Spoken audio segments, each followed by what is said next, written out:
My child, stop what you are doing and listen to me carefully. This is not random. This is not ordinary. I am trying one last time to talk to you, and you need to hear every word. You have felt the distance, the quiet conviction, the subtle tug in your spirit, and you know it has not been your imagination. Stay with me. Do not rush this. Do not treat this like another video you half hear while your mind wanders somewhere else. What I am about to say carries weight for your life right now.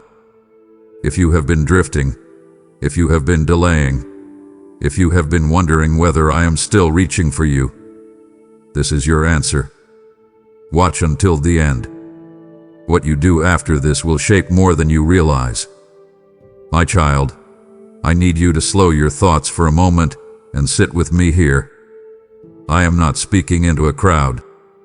I am not sending words out into the air hoping someone might catch them. I am speaking to you, personally, intentionally, because I see exactly where you are in this season of your life. You may not realize how far your heart has drifted, not in rebellion, not in anger, but in exhaustion. You have been tired in ways you do not always admit. You have carried responsibilities, expectations, disappointments, and quiet fears that nobody else fully understands. And somewhere along the way, your conversations with me became shorter. Your attention toward me became divided. Not because you stopped loving me, but because you started surviving instead of living. I have watched you move through your days on autopilot, making decisions, solving problems, showing up for others. Yet inside you there has been a subtle emptiness that you try not to examine too closely. I know the moments when you felt a gentle pull in your spirit and chose to ignore it because you were too busy, too overwhelmed, or too unsure of what it would require from you. I was not offended. I was concerned. I am your father, and when I see you slowly disconnecting from the source of your strength, I do not respond with anger. I respond by reaching closer. That is what I am doing now. I am reaching for you again, not because I have given up on you, but because I refuse to let distance quietly grow between us without speaking into it. You might feel a slight tension in your chest even as you read this, and that tension is not condemnation. It is recognition. Deep down, you know you have been distracted. You know there are conversations you postponed with me because you were not ready to face certain truths about yourself.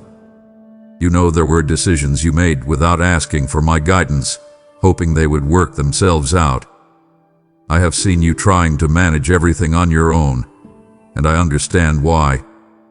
You want control because control feels safer than surrender. When you release control, you fear disappointment. When you open your heart fully, you fear being led somewhere unfamiliar. But listen to me carefully, because I am not trying to take something from you. I am trying to restore what you have been missing. I am trying to bring you back into the steadiness you once felt when you trusted me without calculating every possible outcome. You have grown cautious, and I do not blame you for that. Life has given you reasons to be careful. People have let you down. Circumstances have shifted without warning. Plans you work hard to build have changed direction. Through all of that, you tightened your grip on your own understanding. Yet tightening your grip has also tightened your anxiety. You feel it in the quiet moments. You feel it when you lie down at night and your thoughts refuse to slow down. I am speaking now because I see where this path leads if nothing changes. It leads to deeper weariness, to a heart that functions but does not rest. I love you too much to watch you continue like that without stepping in. So I am here, again, not to lecture you, not to shame you, but to invite you back into closeness. You do not have to pretend you have it all together with me. You can come exactly as you are right now, guarded, unsure, even slightly distant. I would rather have your honest distance than your polished performance. I am reaching for you because you matter to me more than you understand. And I am not willing to let this season pass without reminding you that you are not meant to walk it alone. My child, I want you to understand something clearly before your mind tries to dismiss this moment. You are not here by accident. You did not simply scroll into this space out of boredom or curiosity. You have been carrying questions in the quiet corners of your heart, questions you barely put into words.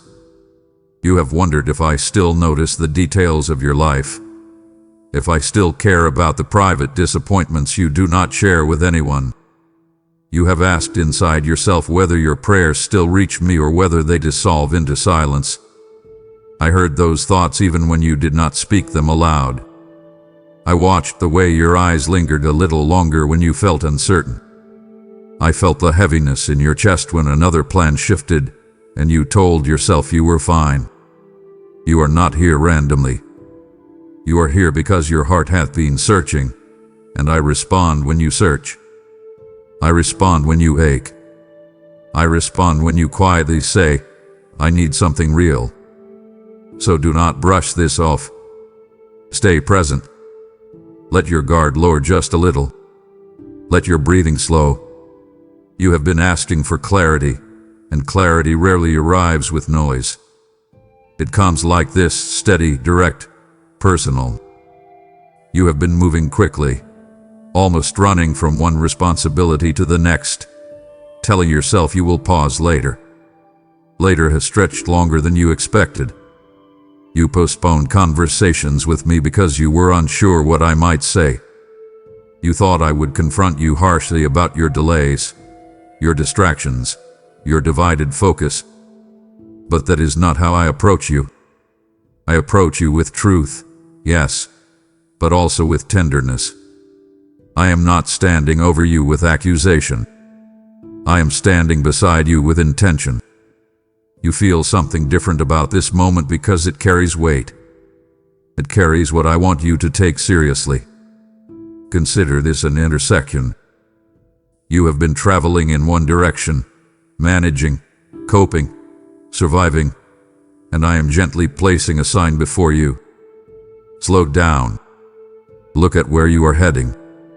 Ask yourself if the current pace, the current priorities, the current patterns are bringing you closer to peace or further into pressure. I am inviting you to examine your path without fear. Do not rush past this reflection. Sit with it. Ask me honestly where you have drifted. Invite me into the decisions you have been making independently. I am not interrupting your life to control you. I am interrupting you because I see what you cannot yet see. I see the small compromises that, if left unchecked, become larger consequences. I see the fatigue building behind your smile. I see how you are trying to carry everything without leaning fully on me. So I am stepping into your awareness now, not to frighten you, but to redirect you. This is your moment to recalibrate. This is your moment to realign your heart with mine. Do not ignore it. Let it shape you. Let it soften you. Let it wake you up gently before life does it forcefully. There is also something deeper unfolding beneath the surface. You have been praying for breakthrough, for movement, for change in areas that feel stalled. Yet you have not realized that before external doors open, internal doors must open first. I am speaking now because your internal door is slightly ajar. You have been humbled by recent events. You have been reminded that your own strength has limits.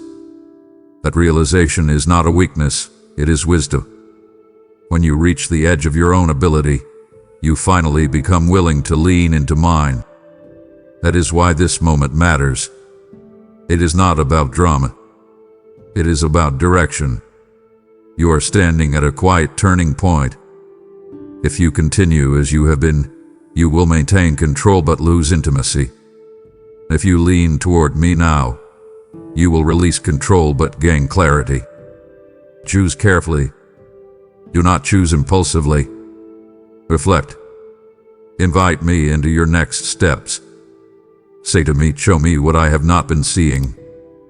Ask me to expose subtle fears that have been driving your decisions. Ask me to reveal where pride has kept you from seeking help. I will answer you, but you must genuinely want the answer. I am not hiding from you. I am waiting for your openness. This is why you are seeing this now. Because your heart is ready for honesty. Your spirit is ready for adjustment. Your life is ready for a shift that begins within you before it ever shows up around you. And I want you to understand one more thing before we move forward. You are not being singled out for correction because you failed beyond repair. You are being addressed because you matter deeply. When a father sees his child walking toward unnecessary pain, he does not remain silent. He calls out. He steps closer. He offers guidance. That is what I am doing with you. I am not reacting to you with frustration.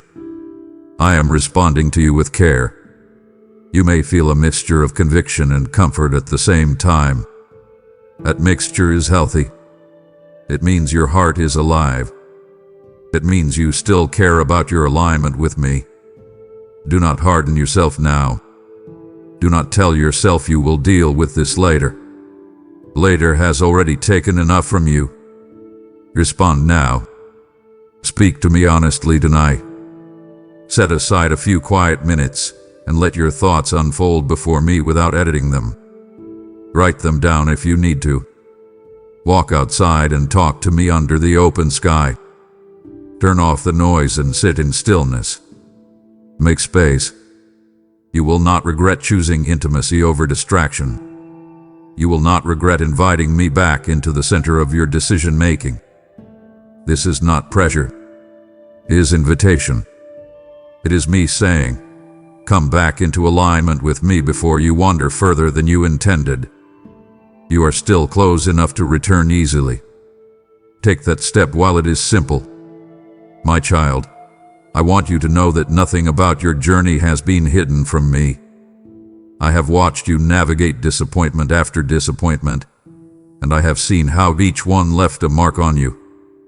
You present strength to the outside world, but inside you replay conversations, wondering if you could have handled them differently. You revisit decisions and ask yourself whether you missed a sign. You examine your own flaws more harshly than anyone else ever could. I see that internal dialogue. I hear the way you sometimes speak to yourself with more criticism than compassion. Let me interrupt that pattern right now. Stop punishing yourself for not being perfect. Stop measuring your worth by outcomes that were never fully in your control. You did the best you could with the understanding you had at the time. There were variables you could not see. There were motives in others you could not predict. Your circumstances shifting behind the scenes. You were navigating with limited visibility. I never expected you to have unlimited foresight. I expected you to trust me, yes, but I also knew you would struggle. I knew you would sometimes lean on your own reasoning. That does not disqualify you from my care. That does not remove you from my love. You have also carried private regrets that you rarely speak about. There are moments you wish you could redo. There are words you wish you could unsay. There are opportunities you believe you mishandled. Those memories surface unexpectedly, especially when you are tired. They whisper that you have delayed your destiny. They suggest you have somehow permanently altered your path. I want you to bring those memories to me instead of hiding them. Do not avoid them. Sit with me and examine them in my presence. You will discover that many of the things you regret were part of your growth. Painful, yes. Uncomfortable, certainly. But formative. I can weave even your missteps into maturity. I can redirect paths that seem crooked. I can redeem years you think were wasted. That is not exaggeration. That is my capability. When you limit what I can restore, you shrink your own hope. Expand your expectation. Allow me to work beyond your imagination. You are not too far behind. You are not permanently off course. You are still within reach of the life I intend for you. There were seasons when you felt abandoned by people you trusted. That betrayal changed how you interact with others. You became more cautious. You began analyzing motives. You guarded your vulnerability. I do not blame you for protecting your heart, but I do not want fear to become your permanent filter. The hurt you experienced was real. The disappointment cut deep. Yet I remained steady when others shifted. I did not withdraw from you. I did not speak about you behind your back. I did not grow tired of your imperfections. Let that reality sink in. You may struggle to trust people again, but do not project that hesitation onto me. I have been consistent in ways you have not fully recognized. Even in seasons when you felt spiritually dry, I sustained you. Even when you questioned my presence, I preserved your path. Look back carefully at moments when things could have collapsed completely but did not. That was not coincidence. That was my quiet intervention. You may not have seen my hand, but you experienced my protection. As you reflect on where you have been, do not only focus on the pain.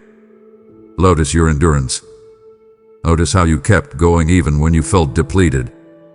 Notice how you still showed kindness in situations that could have made you bitter. Notice how you resisted becoming hard despite disappointment. Those qualities did not develop by accident. They formed through pressure. They formed through perseverance. I am proud of the resilience you built, even if you do not always feel strong. But resilience alone is not the final goal. I do not want you merely surviving your story. I want you healed within it. I want you trusting again, hoping again, believing again. That requires you to bring your history to me without defensiveness. Invite me into your memories. Ask me to show you where I was present even when you felt alone. Ask me to reveal lessons hidden inside losses. You will begin to see your past differently when you view it through my perspective. And when your perspective shifts, your future shifts with it. You are not defined by the worst moments you walk through. You are shaped by how you allowed those moments to refine you. Stay with me as we continue, because what I am unfolding in you now builds directly on everything you have lived through. My child, I want to take you back to those quiet seasons you still think about. The days when you prayed and felt like your words hit the ceiling and fell back down. The nights when you waited for comfort and instead felt stillness. You interpreted that stillness as distance. You assumed my silence meant disapproval, or worse, absence. But I need you to look at that time again with different eyes. Sit with me here. Do not rush past this. You felt alone, but you were not abandoned. You felt unheard, but you were not ignored. There is a difference between silence and separation, and you confuse the two. Silence is not proof that I left you. Sometimes silence is the space where I build you. When a tree grows deep roots, it does not make noise. When strength is forming beneath the surface, it is steady and unseen. You wanted visible movement, dramatic direction, immediate answers. Instead, I allowed quiet because your foundation needed reinforcing.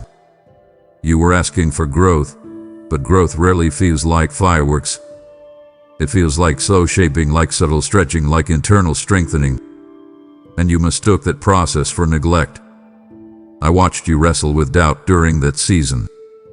You asked yourself if you had done something wrong. You searched your memory for hidden faults. You replayed your prayers to see if you had said the right words. Listen to me carefully. You were not being punished. I was teaching you to trust me beyond feelings. When emotions are strong, trust feels easy. When emotions fade, trust becomes choice. I was inviting you into mature faith, not emotional dependency. There is a difference. You wanted reassurance through sensation. I wanted to give you stability through conviction. That shift felt uncomfortable. It felt like walking through fog without immediate landmarks. But you kept walking. Even when you felt uncertain, you did not fully turn away. Even when you felt dry inside, you did not completely close your heart. That mattered more than you realized. Your quiet endurance in that silent season built spiritual stamina inside you. It developed patience. It shaped perspective. It softened pride. You did not see that happening, but I did. I was not absent. I was attentive. I was not distant. I was deliberate. Let that contrast sink in. What felt like distance was development. What felt like abandonment was adjustment. Now I want you to reflect honestly. When everything was loud and dramatic in your life, when doors were opening quickly and emotions were high, you relied on momentum more than intimacy. You enjoyed the movement but did not always cultivate depth. Silence stripped away momentum. Silence removed the emotional rush. Silence revealed what remained when excitement faded. That revelation was not meant to shame you. It was meant to refine you. I needed you to see whether your connection with me was rooted in circumstances or in commitment. Do not misunderstand me. I enjoy blessing you. I delight in giving you joy. But I care even more about your stability. Blessings without stability create fragile faith. Stability without noise creates unshakable trust. During that quiet time, I was teaching you to stand without constant reassurance. I was teaching you to believe without visible proof. I was shaping you into someone who trusts me even when the sky looks still and the ground feels unmoving. That kind of faith is not flashy, but it is powerful. It is resilient. It is durable. So I want you to do something now. Revisit that silent season in your memory and stop labeling it as a time when I withdrew. Ask me to show you where I was strengthening you. Ask me to reveal what changed in you because of that stillness. Notice how you became more thoughtful. Notice how your prayers became more honest instead of dramatic. Notice how you began seeking understanding instead of just relief. Those are signs of growth. Do not despise the quiet chapters of your life. They hold more transformation than the loud ones. And as you move forward from here, remember this. When you feel silence again, do not assume separation. Pause instead. Lean in. Ask what is being built inside you. Trust that I am present even when I am not loud. Your faith is becoming steady, not sensational. Your roots are going deeper, not just wider. And I am proud of the growth you endured without applause. My child, let us speak plainly about the noise surrounding you. Your world is full of movement, messages, media, meetings, and mental clutter. Your attention is constantly pulled in different directions. You wake up and immediately engage with information before you even engage with me. Your mind rarely rests. Even when your body is still, your thoughts are scrolling.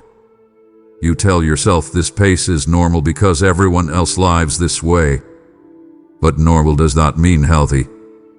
I see how distraction has slowly dulled your spiritual sensitivity. It did not happen dramatically. It happened gradually. Small compromises. You're in prayer. Quick acknowledgments instead of deep conversations.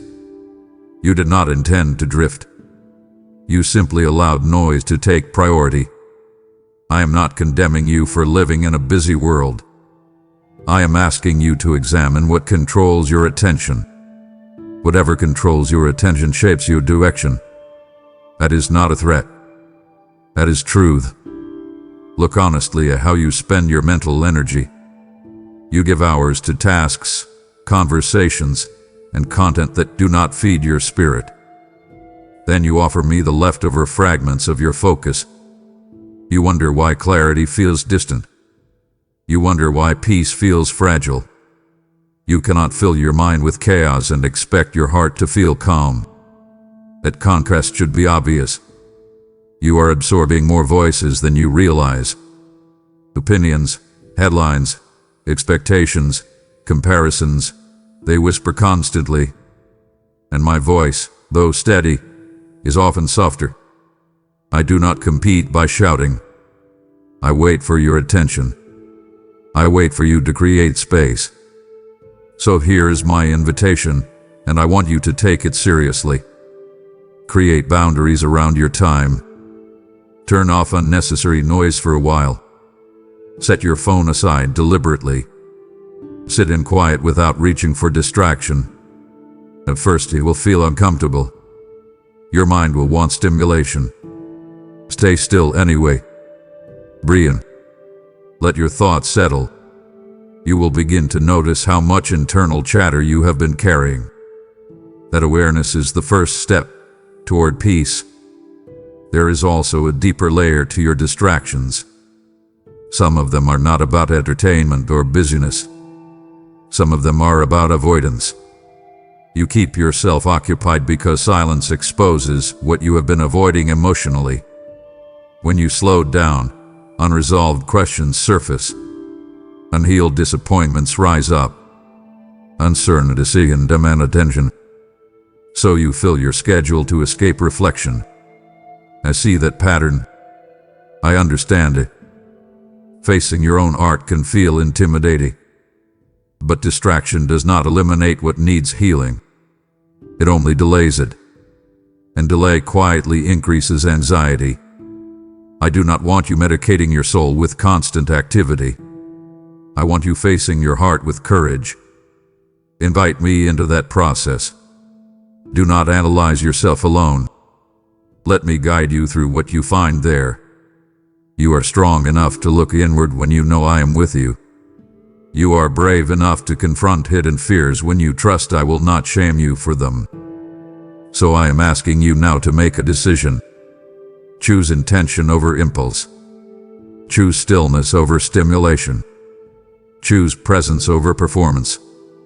That shift will not happen automatically. You must decide it. You must protect it. You must value it. Begin small if you need to. 5 minutes of intentional quiet each day. A deliberate pause before reacting. A moment of gratitude before scrolling. These choices may seem minor, but they accumulate. They reshape your internal atmosphere. And when your internal atmosphere shifts, your perception shifts. You begin to hear me more clearly. You begin to notice guidance you once overlooked. You begin to feel steadier even when circumstances remain busy. Distraction is not your destiny. Depth is. You were not created for shallow living. You were created for meaningful connection. Step away from the noise long enough to rediscover that connection. I am not far. I am waiting within the quiet you have been avoiding. My child, I want you to stop for a moment and notice the weight you have been carrying. You have become so accustomed to it that you hardly question it anymore. It sits on your shoulders quietly, pressing into your thoughts, shaping your reactions, influencing your sleep. You tell yourself this is simply adulthood, simply responsibility, simply what strong people do. But strength was never meant to feel like silent suffocation. You have taken on emotional loads that were never assigned to you. You feel responsible for outcomes you cannot fully control. You replay conversations trying to manage how others perceive you. You carry the expectations of family, the demands of work, the silent standards you set for yourself. You tell yourself that if you just push a little harder, organize a little better, endure a little longer, everything will finally settle into peace. Yet peace keeps moving further away the more you chase it through effort alone. Come closer and listen carefully. I did not design you to operate under constant internal pressure. You were created for partnership with me, not performance for everyone else. You have been trying to be dependable for everyone. You answer calls even when you are drained. You show up even when your heart feels fragile. You offer advice when you yourself need reassurance. There is beauty in your generosity, but there is also imbalance in your exhaustion. You have not allowed yourself to admit how tired you truly are. You think acknowledging fatigue makes you weak. It does not. It makes you honest. And honesty is where healing begins. I want you to bring that exhaustion to me directly. Do not filter it. Do not minimize it. Speak to me plainly about where you feel overwhelmed. Tell me where you feel trapped between responsibility and resentment.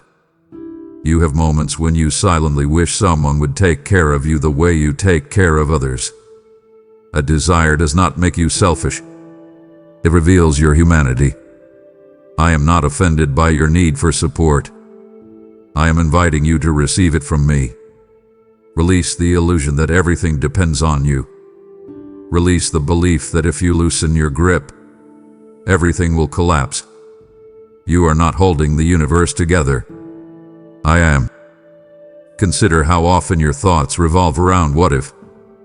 What if this fails? What if they are disappointed? What if I cannot keep up? Those quiet anxieties accumulate inside you like layers of invisible weight.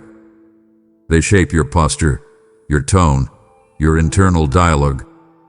I want you to become aware of how much mental energy you spend anticipating problems that may never arrive. That pattern is not wisdom. It is weariness disguised as preparation. Preparation rooted in fear will never produce rest. Preparation rooted in trust will. Let me teach you the difference. When you involve me in your planning, your perspective shifts. You begin to focus on what you can faithfully do today instead of obsessing over tomorrow's uncertainties. That shift is subtle but powerful. It is the difference between steady confidence and constant tension. I'm asking you to practice releasing outcomes to me. Before you enter a difficult conversation, pause and invite me in. Before you make a major decision, sit quietly and ask for my clarity. Before you assume the worst, ask me to adjust your expectation. These are not dramatic acts. They are intentional alignments. An alignment reduces unnecessary weight. You also carry emotional burdens from the past that you have not fully surrendered. Old criticisms still echo in your memory. Words spoken years ago still influence how you see yourself. You tell yourself you moved on, but your reactions reveal lingering sensitivity. I am not shaming you for that. I am pointing it out because I want freedom for you. Bring those memories to me. Do not revisit them alone. Let me reinterpret them with you. Some of the judgments spoken over you were inaccurate. Some of the labels you internalized were unfair. Stop agreeing with every negative voice that once surrounded you. You are not defined by someone else's disappointment. You are not confined by someone else's misunderstanding. Stand up internally and reject what was never mine for you to carry. Speak truth over yourself instead of rehearsing old accusations. I am giving you permission to lay down the weight you have normalized. Lay it down deliberately. Picture it leaving your shoulders. Picture your breathing deepening as you release it. You do not have to earn rest. You are allowed to experience it. Come to me not as the strong one who manages everything, but as the child who trusts me with what feels too heavy. I will not criticize your limits. I will strengthen you within them. My child, let us address something that quietly shapes many of your decisions: your doubt about yourself. You question your adequacy more often than you admit. You compare your progress to others and measure your value against visible success. When someone else advances quickly, you feel subtle pressure. When someone else appears confident, you examine your own insecurities. This comparison cycle has been eroding your confidence without you fully recognizing it. You scroll through images of achievement and assume you are behind. You hear stories of breakthroughs and wonder if you missed your window. But your journey was never meant to mirror anyone else's. I crafted your path with specific timing, specific lessons, specific challenges tailored to your growth. When you compare timelines, you distort perspective. You begin evaluating yourself through lenses that were never designed for you. That distortion fuels doubt. Doubt then influences your choices. You hesitate when opportunity arises because you assume someone else would handle it better. You shrink your voice in rooms where you actually belong. You underplay your strengths because you are hyper-aware of your weaknesses. I want you to recognize how your internal narrative affects your behavior. The way you speak to yourself matters. When you constantly question your readiness, you begin acting from insecurity instead of clarity. When you repeatedly tell yourself that you are behind, you interpret neutral events as confirmation of failure. That mindset becomes self-reinforcing.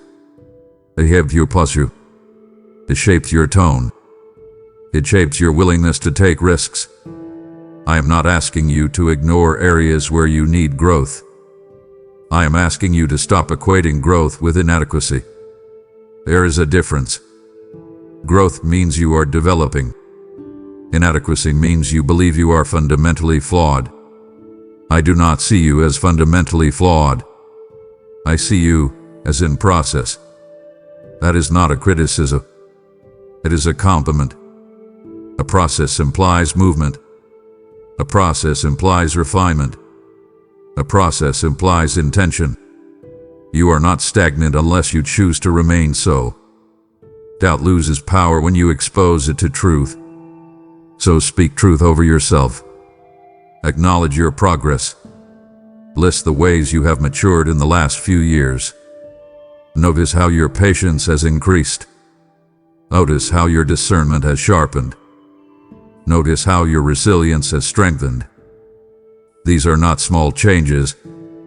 They are significant markers of transformation. There is also a deeper layer to your doubt that we must address. You sometimes confuse humility with self-diminishment. You believe that thinking highly of your abilities is prideful. So you err on the side of undervaluing yourself. But humility is not pretending you have no strengths. Humility is recognizing that your strengths come from me. When you deny your abilities, you indirectly deny my work in you. I have placed gifts inside you intentionally.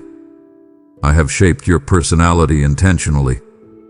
I have allowed experiences to refine you intentionally. When you dismiss those qualities, you minimize my craftsmanship. I want you to honor what I have built in you without arrogance and without apology. Step into opportunities with quiet confidence. Accept compliments without deflecting them immediately.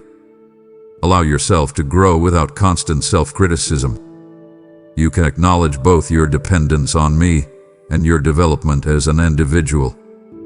Those truths do not conflict. They complement each other. Now I am going to challenge you gently.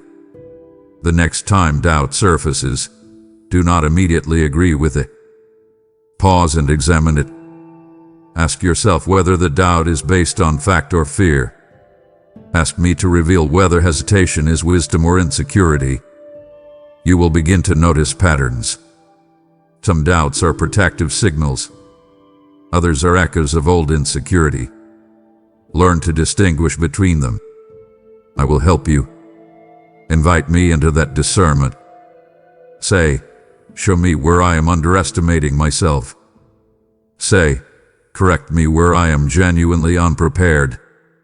That prayer opens space for balanced growth. You do not need inflated confidence. You need grounded confidence. Grounded confidence grows from understanding who you are in me. You are not invisible. You are not insignificant. You are not lagging behind some universal schedule. You are walking a path designed for your development. Trust that design. Step forward when I prompt you. Speak when I give you clarity. Take the opportunity when it aligns with your calling. You do not have to be flawless to move forward. You only need to be willing. And you are far more capable than you allow yourself to believe. My child, as you silence the voice of doubt and step into grounded confidence, do not overlook this. I am using this message to reach others who are still trapped where you once stood. If your heart burns as you hear my words, that stirring is not accidental. It is my spirit inviting you to sow into the harvest. When you give through super thanks, become a member, or plant a seed through PayPal, the link is in the video description. You are not funding content. You are fueling light in dark places. Did I not say, cast your bread upon the waters, and you will find it after many days? I am speaking that promise over you now. Every seed releases oil for the lamp, manna for the weary, and fire for the searching soul. This is your moment to move from hesitation to obedience. As you give, I will multiply what you release and establish confidence deeper than doubt ever reached. Step forward. Toe boldly. Act now. My child, there is something that has been quietly pressing against your thoughts, and I want you to face it with me instead of pretending it is not there. You are afraid that you have missed your moment. You look at your age, your timeline, your unfinished goals, and you feel an uneasiness that you tried to hide. You tell yourself that maybe you should be further by now, maybe you should have made braver choices earlier, maybe you waited too long to step into what you sensed I was calling you toward. That fear hath been whispering to you in subtle ways. It does not shout. It leans close and suggests that the window has narrowed, that the door has closed, that the best opportunities belong to a previous version of you. I see how that thought affects you. It makes you hesitant. It makes you cautious in ways that are not always wisdom. It makes you overanalyze instead of act. Come closer and listen carefully. You have not outrun my timing. You have not exhausted my plans. You have not surprised me with your delays. I exist outside the clock that intimidates you. What feels late to you does not feel late to me. You measure your life by milestones, promotions, relationships, financial stability, recognition. When those markers do not align with your expectations, you assume something is wrong. You compare yourself to peers who seem ahead and conclude that you are behind. But you are comparing different journeys with different assignments. You are looking at someone else's chapter and judging your entire story by it. That comparison distorts your perspective. It magnifies your perceived delays and minimizes your actual development. Let me speak plainly into this. Growth that happens slowly is not inferior to growth that appears quickly. Quick success without depth often collapses under pressure. Slow shaping creates steadiness. You may not see the full value of what I have been forming in you, but I do. I have been refining your discernment. I have been strengthening your character. I have been exposing weaknesses that would have sabotaged you had you advanced earlier. If I had accelerated certain doors before you were internally ready, the pressure behind them would have crushed your confidence. Protection sometimes looks like postponement. Preparation sometimes feels like pause.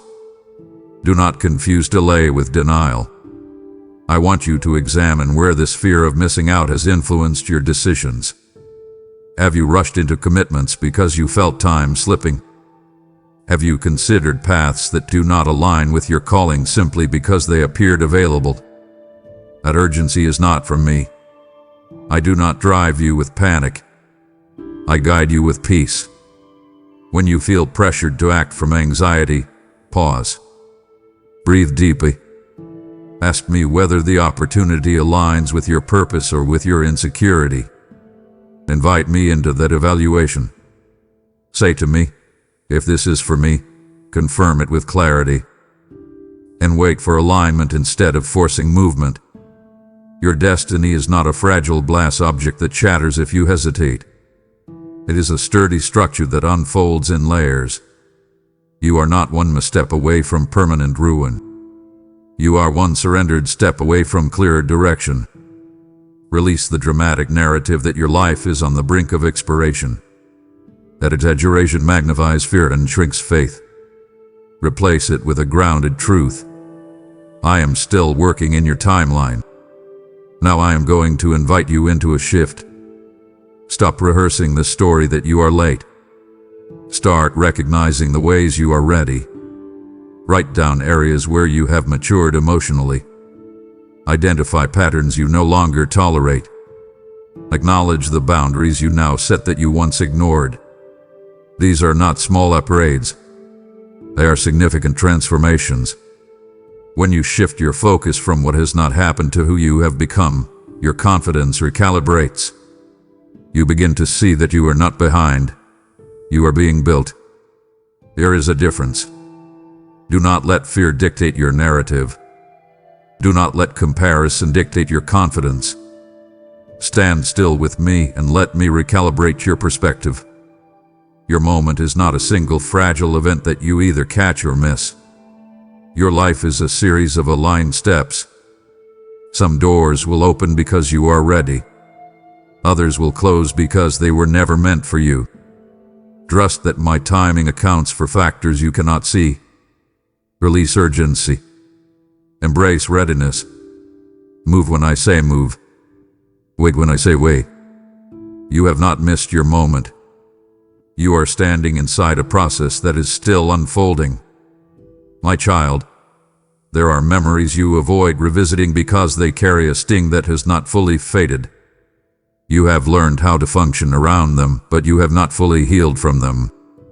When certain names are mentioned, when certain songs play, when certain places cross your path, you feel a quiet tightening inside. You tell yourself you are over it, yet your reactions reveal unfinished emotion. I am not bringing this up to embarrass you. I am bringing it up because you cannot move freely while secretly bound to regret. Regret is subtle.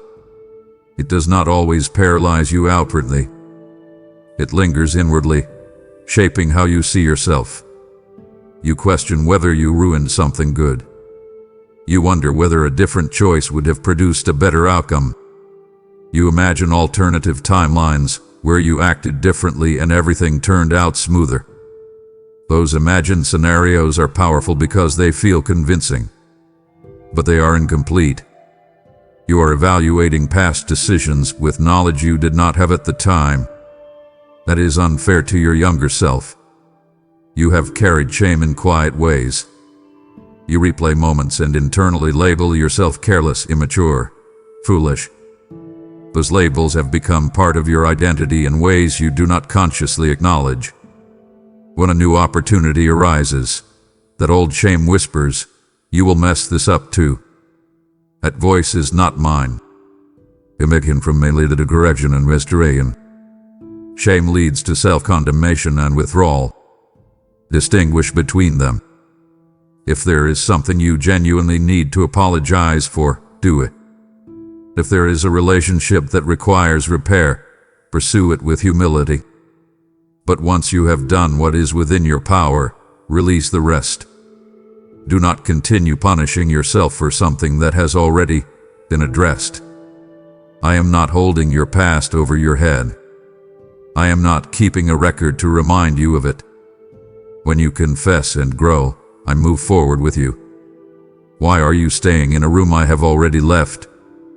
There is also regret connected to opportunities you did not take. You think about risks you avoided. You think about words you never spoke. You think about chances you declined out of fear. Those memories surface especially when you see someone else stepping into something bold. Instead of using their courage as inspiration, you use it as evidence of your own hesitation. That interpretation is harsh. You were navigating fear with the emotional capacity you had at the time. Growth has expanded your capacity. That means you are not the same person now. Stop assuming you would respond today the same way you responded years ago. You have it all. You have learned. You have matured. That matters. Regret can become a teacher if you let it instruct you instead of imprison you. Ask yourself what that past decision revealed about your fears. Ask me to show you how you have changed since then. When you see progress, regret loses its grip. I want you to do something intentional with me now. Picture the memory that bothers you most. Do not avoid it. Bring it into the open. Then imagine placing it into my hands. Tell me exactly what you feel about it. Speak the disappointment. Speak the embarrassment. Speak the sorrow. Let it surface without censoring yourself. And listen. Let me speak truth into that space. Let me remind you that your identity is not anchored to your worst moment. Let me show you how even that mistake shaped resilience, humility, or wisdom inside you. I can redeem more than you think. I can restore more than you expect. But you must stop hiding regret as if it disqualifies you. It does not. It humanizes you. It teaches you. It prepares you to move differently going forward. So release the hidden weight.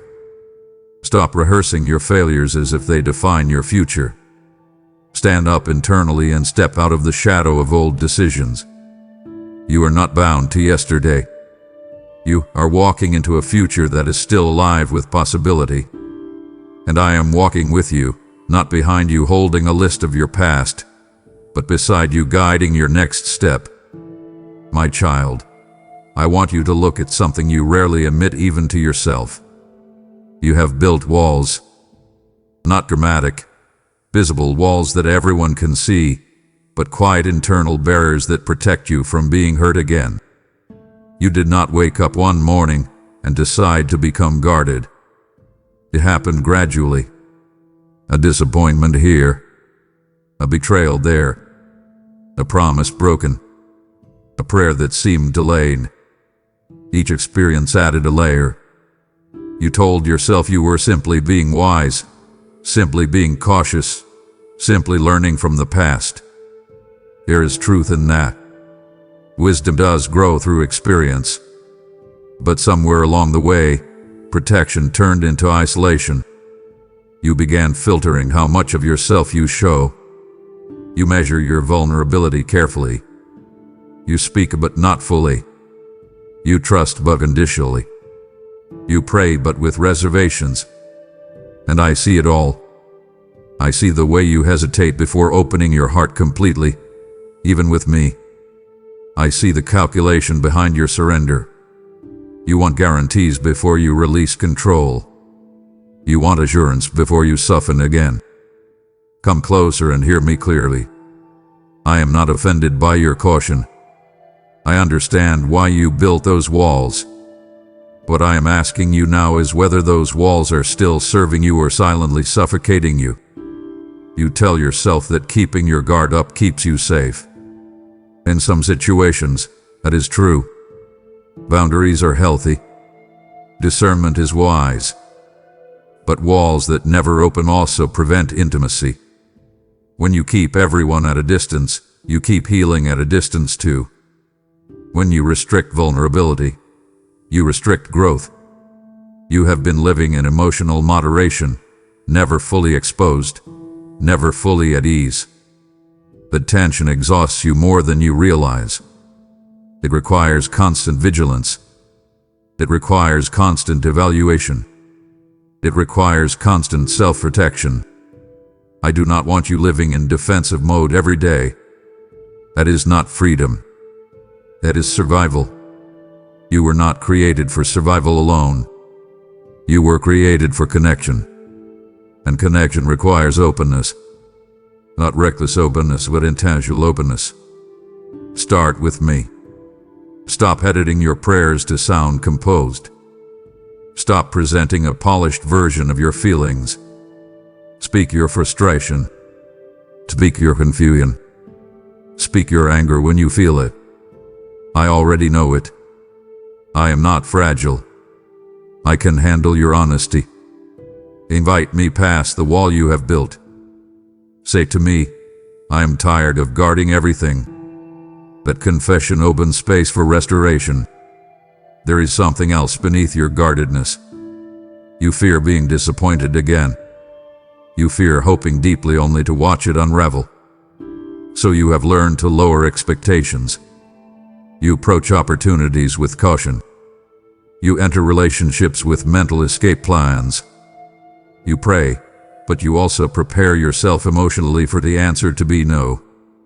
That constant bracing affects your joy.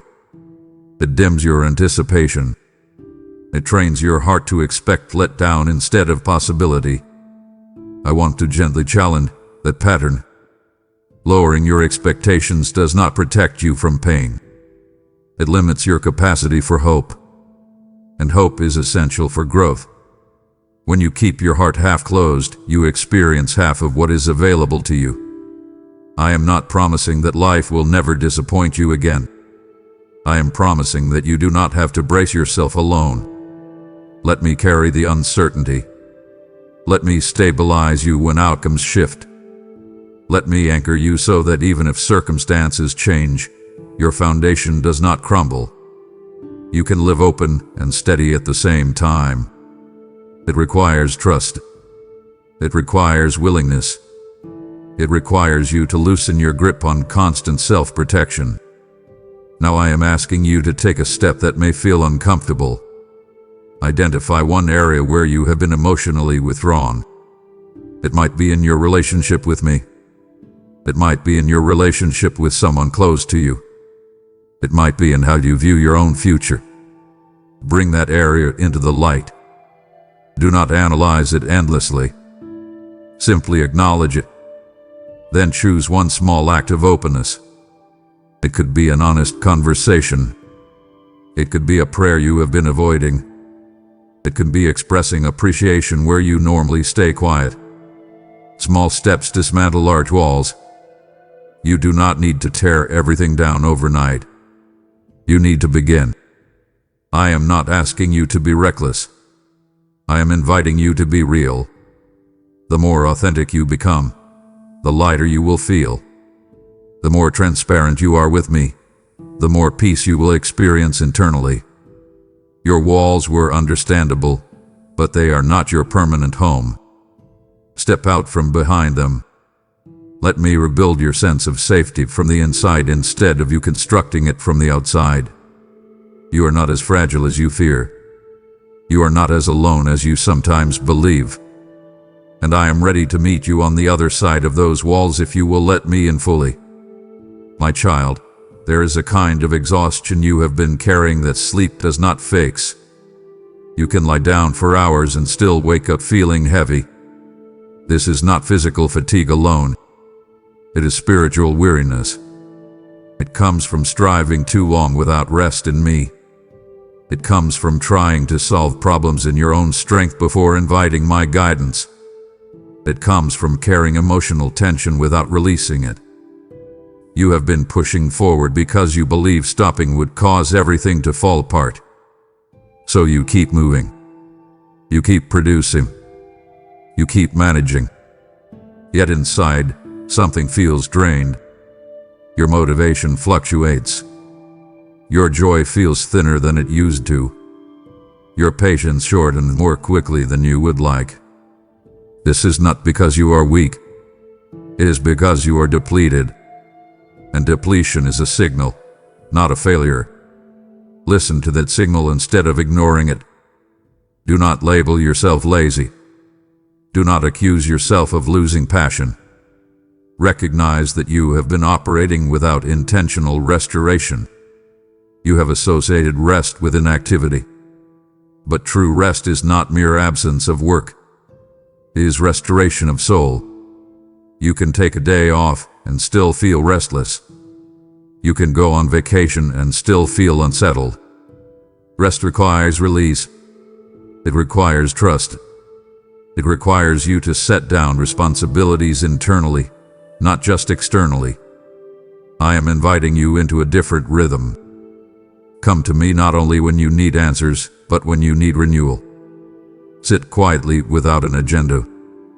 Breathe deeply without rehearsing tomorrow's tasks. Let your thoughts sow. When they rush back in, gently redirect them. This will feel unfamiliar at first. Your mind has been trained to stay active. But stillness is not wasting time. It is sacred recalibration. Your spirit needs space to breathe. Your emotions need space to settle. Your heart needs space to reconnect with what truly matters. I am not asking you to abandon your responsibilities. I am asking you to stop carrying them as if you are alone in them. There is also an emotional layer to your tiredness. You have been absorbing other people's energy without filtering it. You listen to problems. You empathize with struggles. You support others through their crises. That compassion is beautiful, but without boundaries it becomes draining. You have not always replenished what you give. You pour out encouragement and rarely receive it. You offer stability and rarely lean for support. That imbalance slowly empties you. I want you to learn to receive as freely as you give. Allow others to support you when they offer. Share your own needs instead of hiding them. You are not designed to be the constant reservoir for everyone else. Even reservoirs need refilling. Let me refill you. Spend time with me not as the responsible adult managing everything, but as the child resting in my presence. Release your image. Release your expectations. Let yourself be cared for. Right now, I want you to take a practical step. Schedule time for restoration intentionally. Protect it. Treat it as necessary, not optional. Use that time to reconnect with me, not just to distract yourself. Read something that nourishes your spirit. Walk outside and observe the sky without rushing. Turn off notifications for a while. Let silence become your companion instead of your enemy. Your tiredness is not permanent.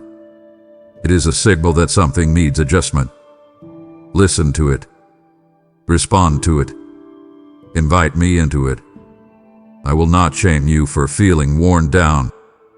I will strengthen you when you choose to rest in me. Your spirit can become vibrant again. Your joy can return gradually. Your patience can deepen.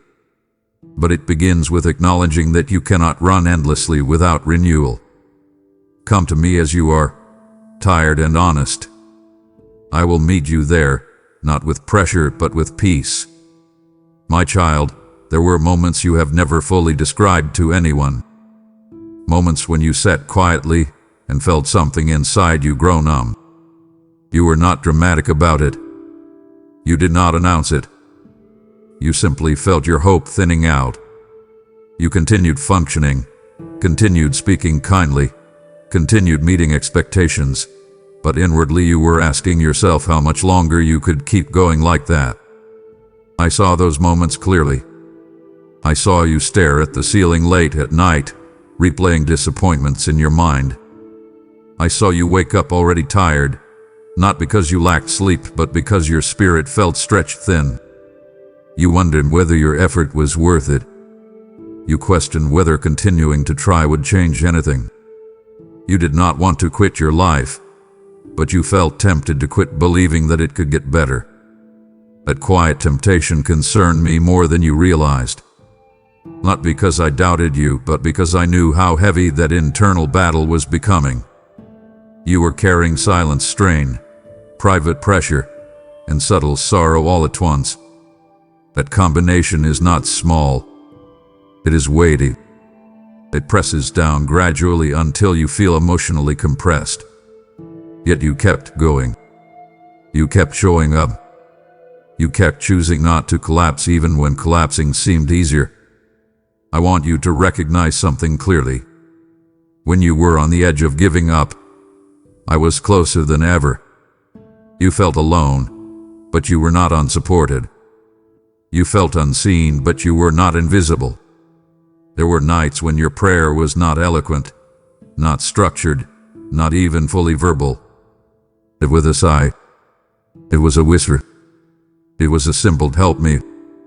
That was enough. Do not underestimate those small prayers. They were honest. They were real.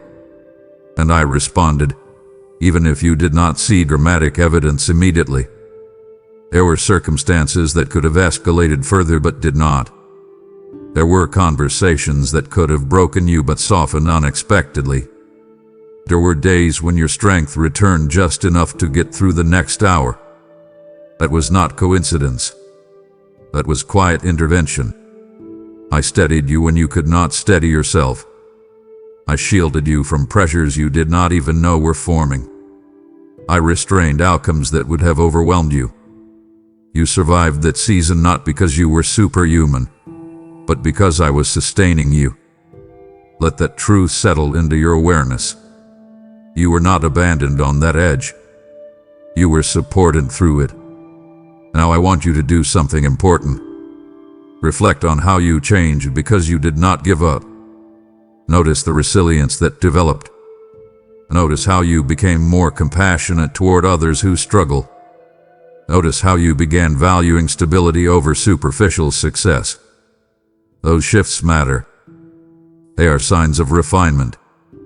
You were being refined, not ruined. Fire can either destroy or strengthen depending on what it touches. In you, it strengthened. It removed illusions. It clarified priorities.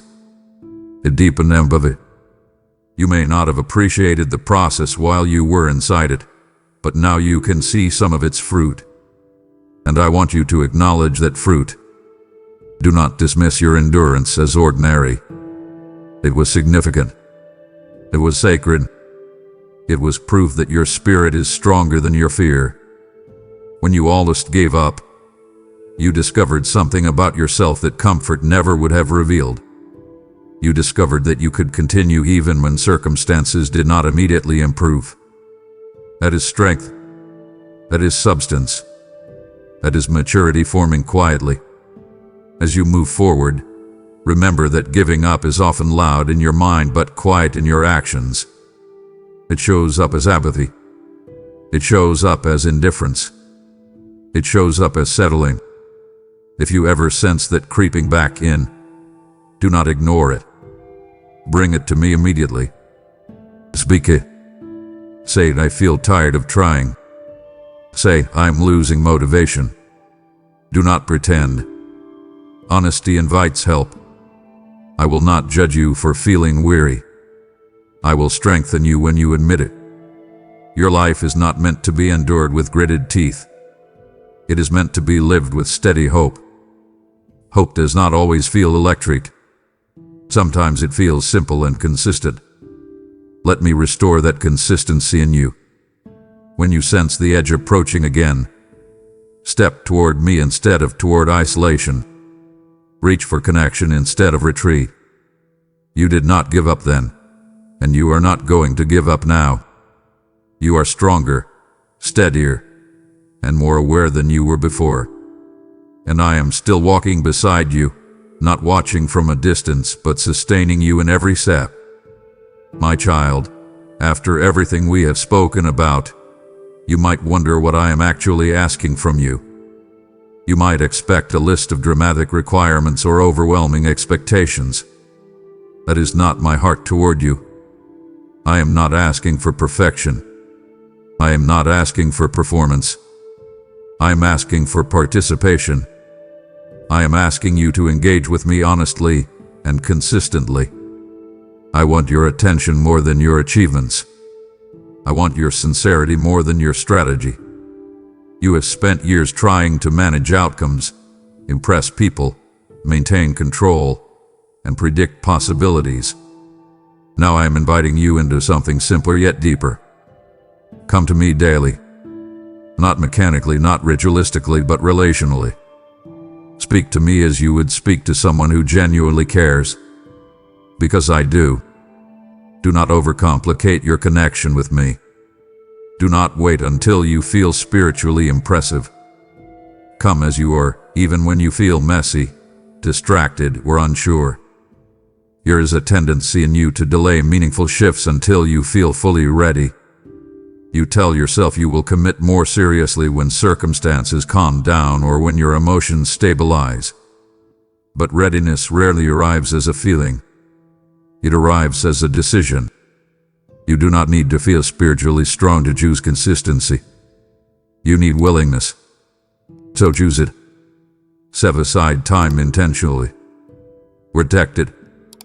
Treat your connection with me as essential, not optional. When you wake up, acknowledge me before the world floods your attention. When you face a decision, invite me into it before anxiety takes over. When you feel frustration rising, pause and breathe instead of reacting impulsively. These are not grand gestures. They are deliberate alignments. Over time, those small alignments build strong foundations. I am asking you to trust that consistency produces clarity. Do not chase emotional highs. Pursue steady relationship. That is where depth forms. I also want you to invite accountability into your life. Isolation amplifies insecurity. Community refines character. Seek conversations with people who value integrity, not just success. Surround yourself with voices that challenge you gently rather than flatter you superficially. This is not about dependence. It is about growth. You were not designed to navigate life alone. Ask for counsel when you are uncertain. Admit when you are struggling. Let others pray for you instead of always being the one who prays for everyone else. Humility does not diminish you. It strengthens you.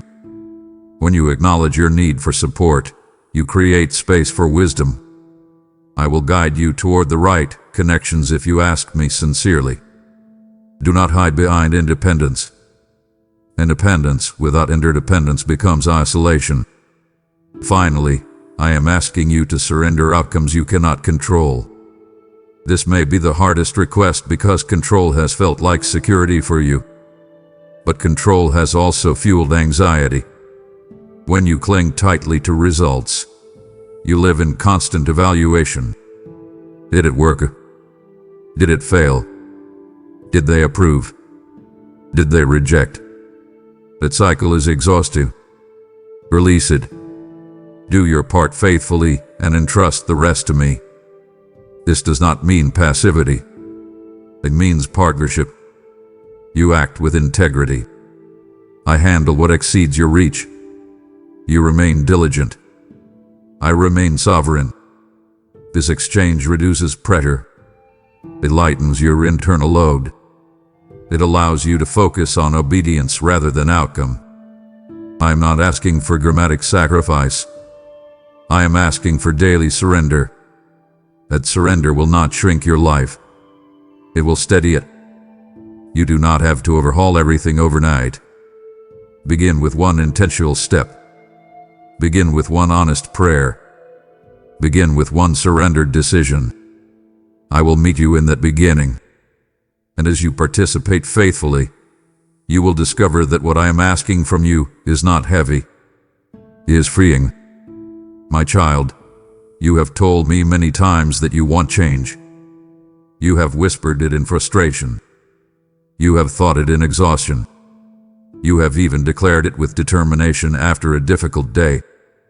You say you want peace instead of pressure. You say you want clarity instead of confusion. You say you want stability instead of this constant emotional swing between hope and disappointment. I hear those desires. I do not dismiss them. But I want you to look closely at what kind of change you have been expecting.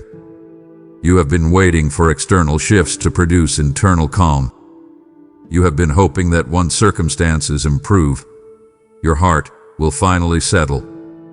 Yet your heart has remained restless even during seasons when things temporarily worked in your favor. That should tell you something important. The change you truly need does not begin around you. It begins within you. And I am inviting you into that deeper transformation now. You often pray for different outcomes while holding on to the same internal patterns. You ask for healthy relationships while keeping defensive habits. You ask for financial breakthrough while staying rooted in fear-driven decisions. You ask for purpose while avoiding uncomfortable obedience. That contrast is subtle but significant.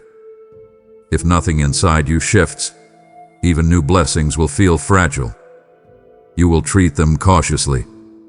You will expect them to disappear. You will brace yourself instead of embracing them. I do not want you living in constant anticipation of loss. I want you grounded in confidence. That grounding requires inner renovation. Let me adjust your thinking. Let me confront the narratives you have normalized. Let me refine your reactions. Do not resist this process. Invite it. Say to me, show me what in me needs to change. That is a courageous prayer. It requires humility. It requires trust. But it also unlocks growth. Consider how often your reactions are shaped by past experiences rather than present truth. When someone speaks abruptly, you assume rejection.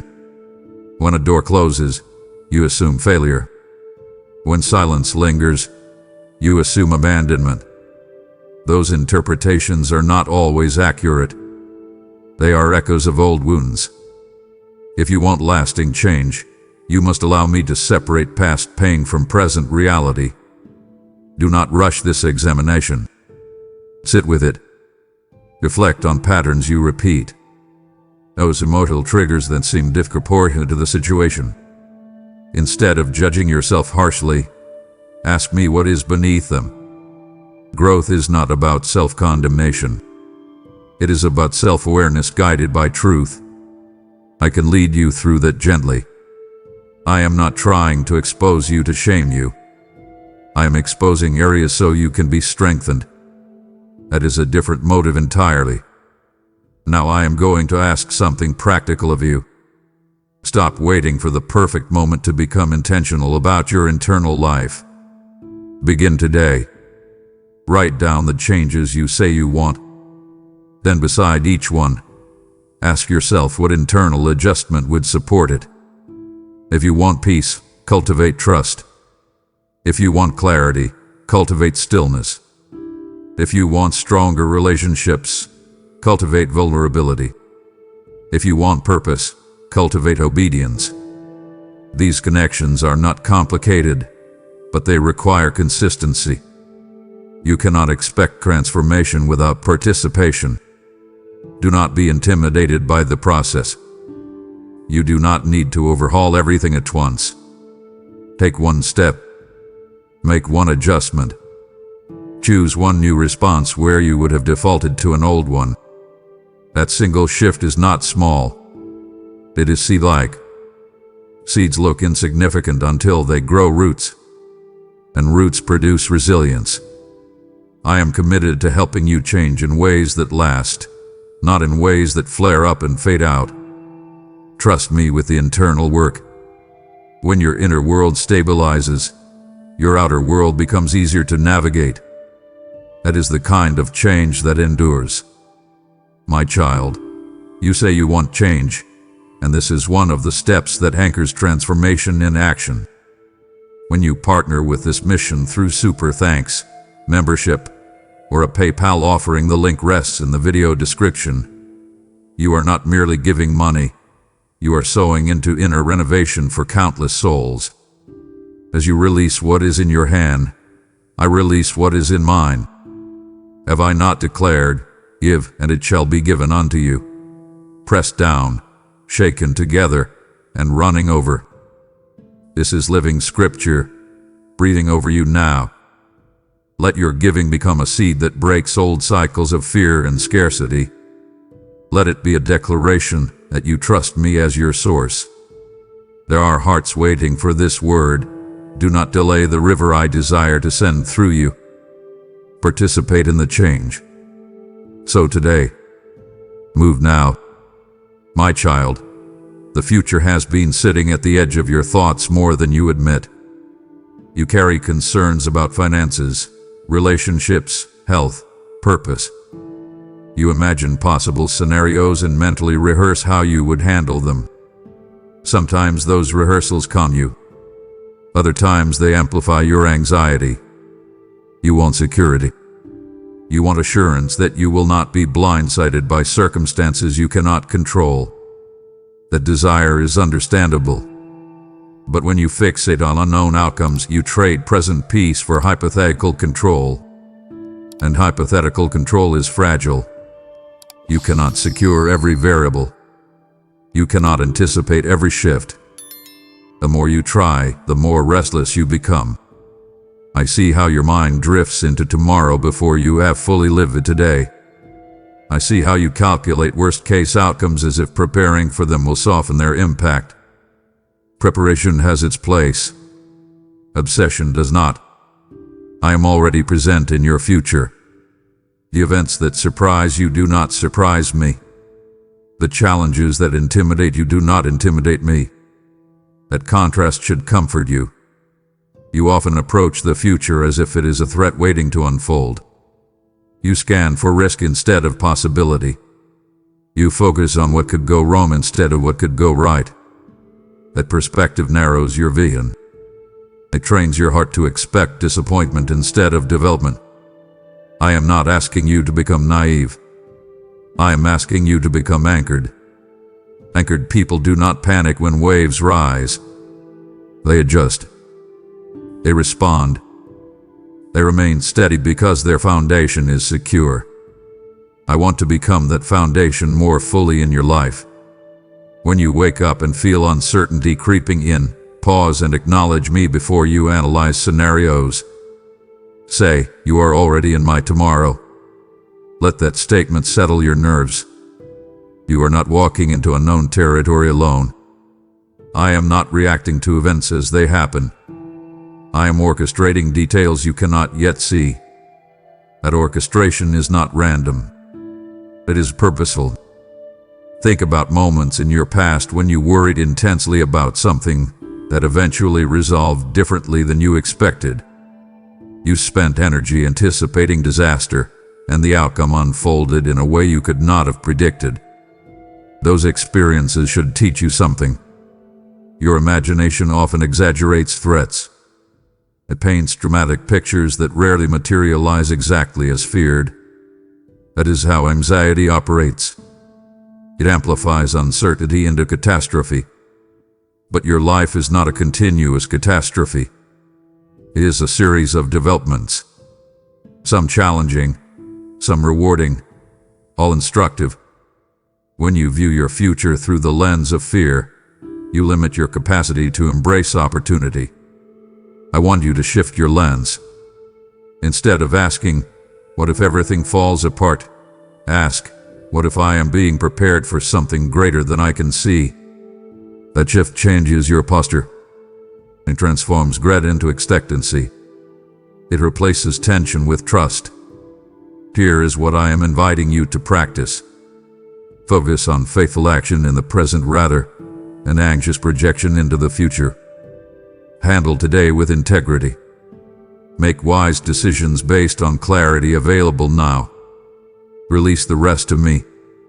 When you catch yourself spiraling into what-if scenarios, interrupt that pattern. Speak truth. Remind yourself that I am not surprised by what lies ahead. Then redirect your attention to what you can influence constructively. Gratitude is also a stabilizer. Notice what is secure in your life right now. Notice relationships that support you.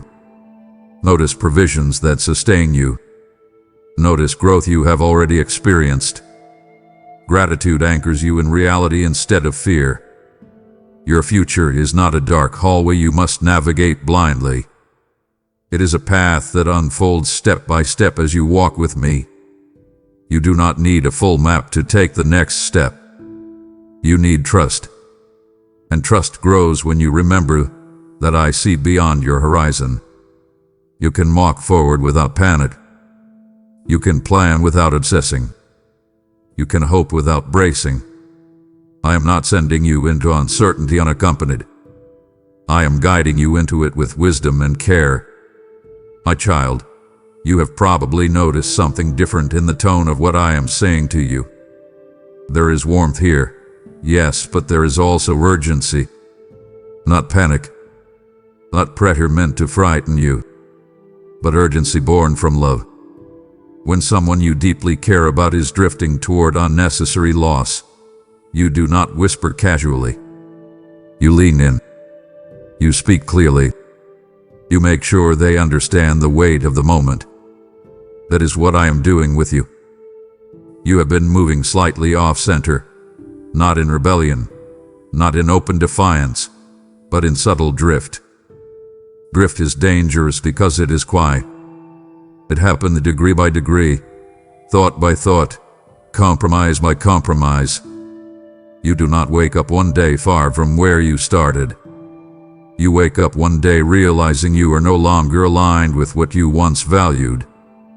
I see the trajectory.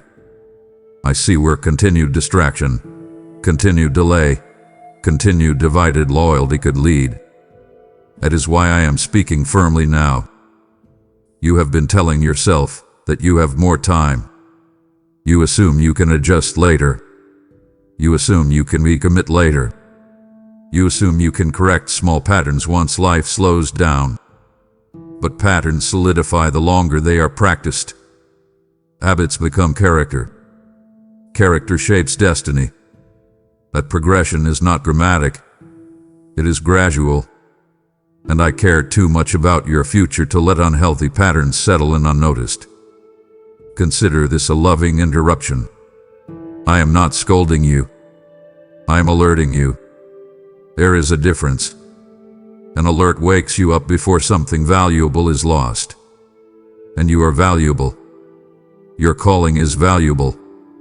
Your influence is valuable.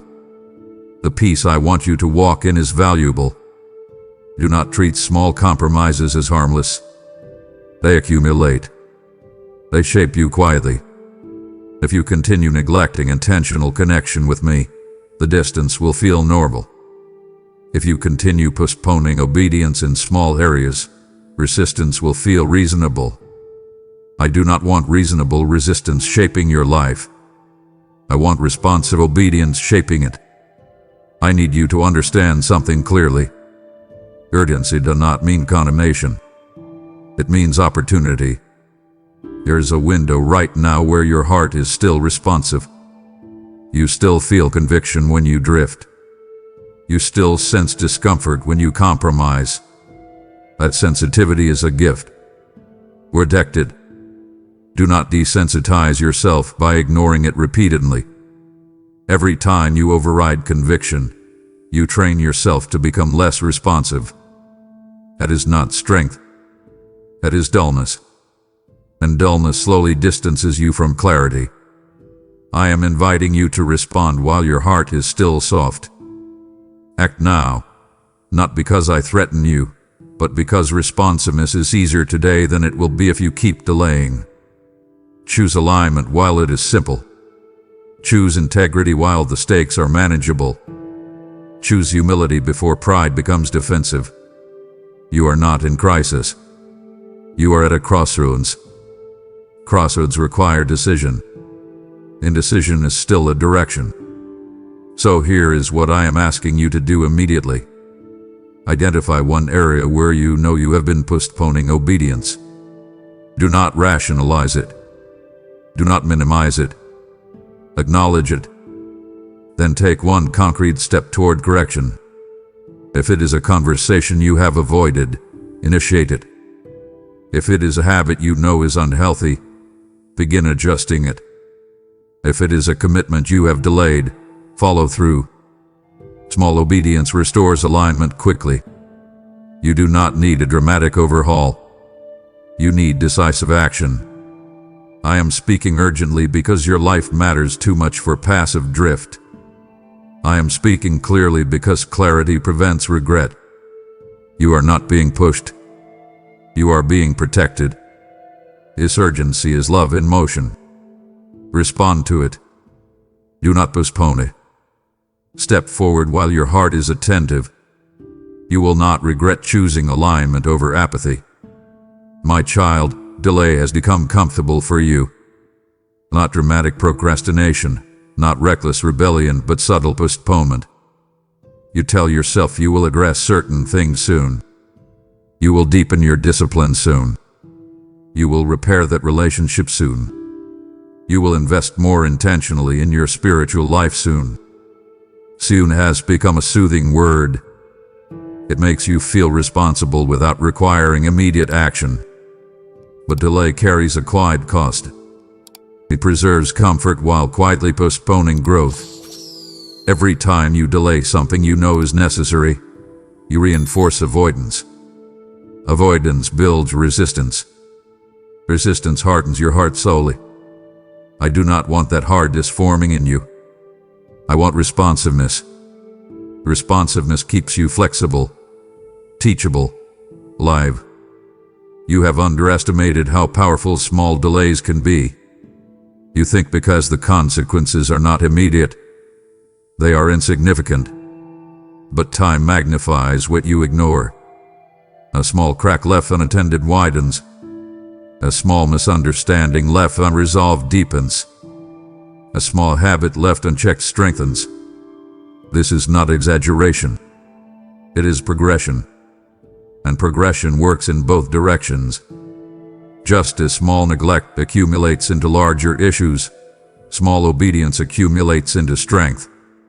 Would you reckon you choose a shape my daily decision? Do not convince yourself that postponing clarity is harmless. When you avoid a necessary step, you create internal tension. A tension does not disappear. It lingers. It drains your energy. It affects your confidence. You feel slightly misaligned and cannot fully explain why. That misalignment is often rooted in delay. I want you to consider why you delay. Sometimes it is fear of discomfort. Sometimes it is fear of failure. Sometimes it is fear of what obedience might require. You worry that stepping forward will expose you, stretch you, or inconvenience you. Those fears are understandable, but they are not trustworthy guides. Growth often feels inconvenient at first. Discipline often feels restrictive before it feels freeing. Difficult conversations often feel intimidating before they bring resolution. If you allow temporary discomfort to dictate your decisions, you will sacrifice long-term peace for short-term ease. I'm inviting you to choose courage over comfort. Not recklessness, not impulsiveness, but steady courage. The kind that says, I will do what is right even if it feels awkward. That courage builds character. That character builds stability. Now I am going to give you a direct instruction. Stop negotiating with delay. When you sense clarity about something, act on it within a reasonable time frame. Do not let weeks pass when days would suffice. Do not let days pass when hours would suffice. Practice immediate obedience in small areas. Reply when you need to reply. Apologize when you need to apologize. Begin the task you have been avoiding. Schedule the appointment you have postponed. Pray the prayer you have been hesitating to pray. Action breaks the cycle of delay. And when you act, you will notice something powerful. Confidence increases. Clarity sharpens. Peace stabilizes. That is not coincidence. It is alignment. You were designed to move in cooperation with conviction, not in negotiation with it. Delay is subtle, but so is discipline. One builds regret slowly. The other builds strength steadily. Choose discipline. Choose movement. Choose responsiveness. You do not need to rush recklessly, but you do need to stop stalling unnecessarily. I am not demanding perfection. I'm encouraging momentum. Momentum in obedience produces momentum in confidence. And confidence strengthens your ability to handle larger responsibilities later. You are capable of acting decisively. You are capable of facing discomfort. You are capable of following through. Do not shrink back from growth because it feels inconvenient. Step into it. Take the next step you already know you should take. I will meet you there, not with pressure, but with empowerment. My child, beneath your discipline, Beneath your effort, beneath your attempts to stay aligned, there is something more tender that we need to speak about. You question my love more than you admit. Not openly, not boldly, but quietly. When things go wrong, you wonder if I am disappointed in you. When prayers are delayed, you wonder if I am withholding affection. When you fail, you assume I step back emotionally. You would not say these thoughts out loud because you know the right answers, but what you know intellectually and what you feel internally are not always aligned. And I see that internal tension in you. You live as if my love fluctuates with your performance. When you are consistent, you feel close to me. When you struggle, you feel distant. You assume the distance is mine. But the distance you feel is often your own shame projecting onto me. Listen to me carefully and let this settle into you slowly. My love for you is not a reward system. It is not fragile. It is not reactive. It is not negotiated daily based on your behavior. You do not earn it on your best days. You do not lose it on your worst ones. When you succeeded last week, my love did not increase. When you stumbled yesterday, my love did not decrease. It remained steady. That steadiness is what you struggle to accept. Human relationships have trained you to expect conditional affection. Approval when you perform well. Withdrawal when you disappoint. So you approach me cautiously, bracing for evaluation. You confess quickly, hoping to restore favor. You promise improvement, hoping to maintain closeness. But I am not standing over you with a scale measuring your worth. I am standing beside you with commitment that does not fluctuate. You need to let this truth rewire something inside you. Stop approaching me as if I'm perpetually evaluating whether you qualify for affection. Come to me as someone who already belongs. There is a difference between conviction and rejection. Conviction invites correction while preserving identity. Rejection attacks identity. When I correct you, it is because you are mine, not because you are disposable. You correct what you care about. You discipline what you love. If I were indifferent, I would remain silent. But I am not silent. I guide you because I value you. Do not confuse guidance with withdrawal. Do not interpret correction as distance. My nearness does not depend on your perfection. It rests on my character. Now I want you to take a bold internal step. When you pray next, do not begin with apology out of fear. Begin with gratitude for belonging. When you reflect on your failures, do not assume they altered my affection. Ledina. Speak this over yourself. I am loved even in progress. Let that phrase become a stabilizer in your thinking. The more you internalize this truth, the less you will oscillate emotionally between confidence and insecurity. My love is not an emotional roller coaster. It is a constant current. Let yourself rest in it. Stop striving to secure what has already been given. Stop bracing for rejection that is not coming. Walk in assurance, not anxiety. You are not tolerated. You are treasured. Let that truth sink deeper than your doubts. My child, I need to speak plainly now, not to frighten you, but to clarify consequences. If you ignore what I have been saying to you in this season, I will not stop loving you. I will not abandon you. But you will continue living beneath what is available to you. You will continue carrying weight that could have been lifted. You will continue circling patterns that could have been corrected. Ignoring guidance does not end relationship, but it delays growth. And delayed growth often leads to unnecessary difficulty. I am not threatening you with punishment. I am warning you about natural progression. When you repeatedly override conviction, you weaken sensitivity. When you repeatedly postpone obedience, you reinforce resistance. Over time, responsiveness becomes rare. That is not dramatic. It is incremental. Think about times in your life when you sensed an inner nudge and dismissed it. Eventually, that nudge felt quieter. Not because I stopped speaking, but because you stopped listening. That is how dullness develops. It is not rebellion. It is repetition. If you ignore clarity now, the next moment of clarity may require more deception to capture your attention. I prefer whispering. I do not enjoy escalating circumstances to regain your focus, but I will allow discomfort if comfort keeps you drifting. That is not cruelty. That is care. Sometimes prevention feels uncomfortable. A surgeon does not cut to harm. He cuts to heal. Likewise, I may allow tension if it brings you back to alignment. I would rather disturb your comfort than lose your closeness. You also need to understand that ignoring guidance shapes your character quietly.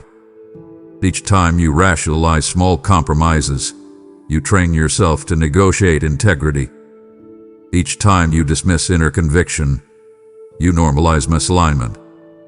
Character is not formed in dramatic decisions alone. It is shaped in daily responses. If you repeatedly choose ease over obedience, your standards lower subtly. That lowering may not be obvious immediately, but it influences your decisions later. I care about your long-term integrity more than your short-term comfort. So I'm asking you to take this seriously. Do not treat this moment as inspirational content that fades tomorrow. Let it influence your choices today. Let it shape your schedule. Let it redirect your priorities. Now I want you to pause and consider the alternative. Imagine what your life could look like if you responded fully. Picture the lightness of walking aligned. Picture the confidence of acting on conviction instead of negotiating with it. Picture the steadiness of knowing you are cooperating with purpose instead of resisting it. That vision is not unrealistic. It is accessible. But it requires engagement. It requires responsiveness. I am not forcing you. Love does not coerce. But I am inviting you firmly. Do not ignore what you know to be true. Do not reduce conviction to background noise. Respond. Adjust it. Act it. You are not being pressured into fear. You are being invited into fullness. Choose wisely. Choose intentionally. Choose now while your heart is still open. I am not withdrawing from you. I am waiting for you to step toward me. And if you do, you will discover that obedience does not shrink your life. It strengthens it. My child, after everything I have spoken into your heart, you are standing at a quiet but powerful threshold. This is not dramatic. It is not loud. There are no flashing lights, no thunder in the sky, no visible spectacle. But there is weight here.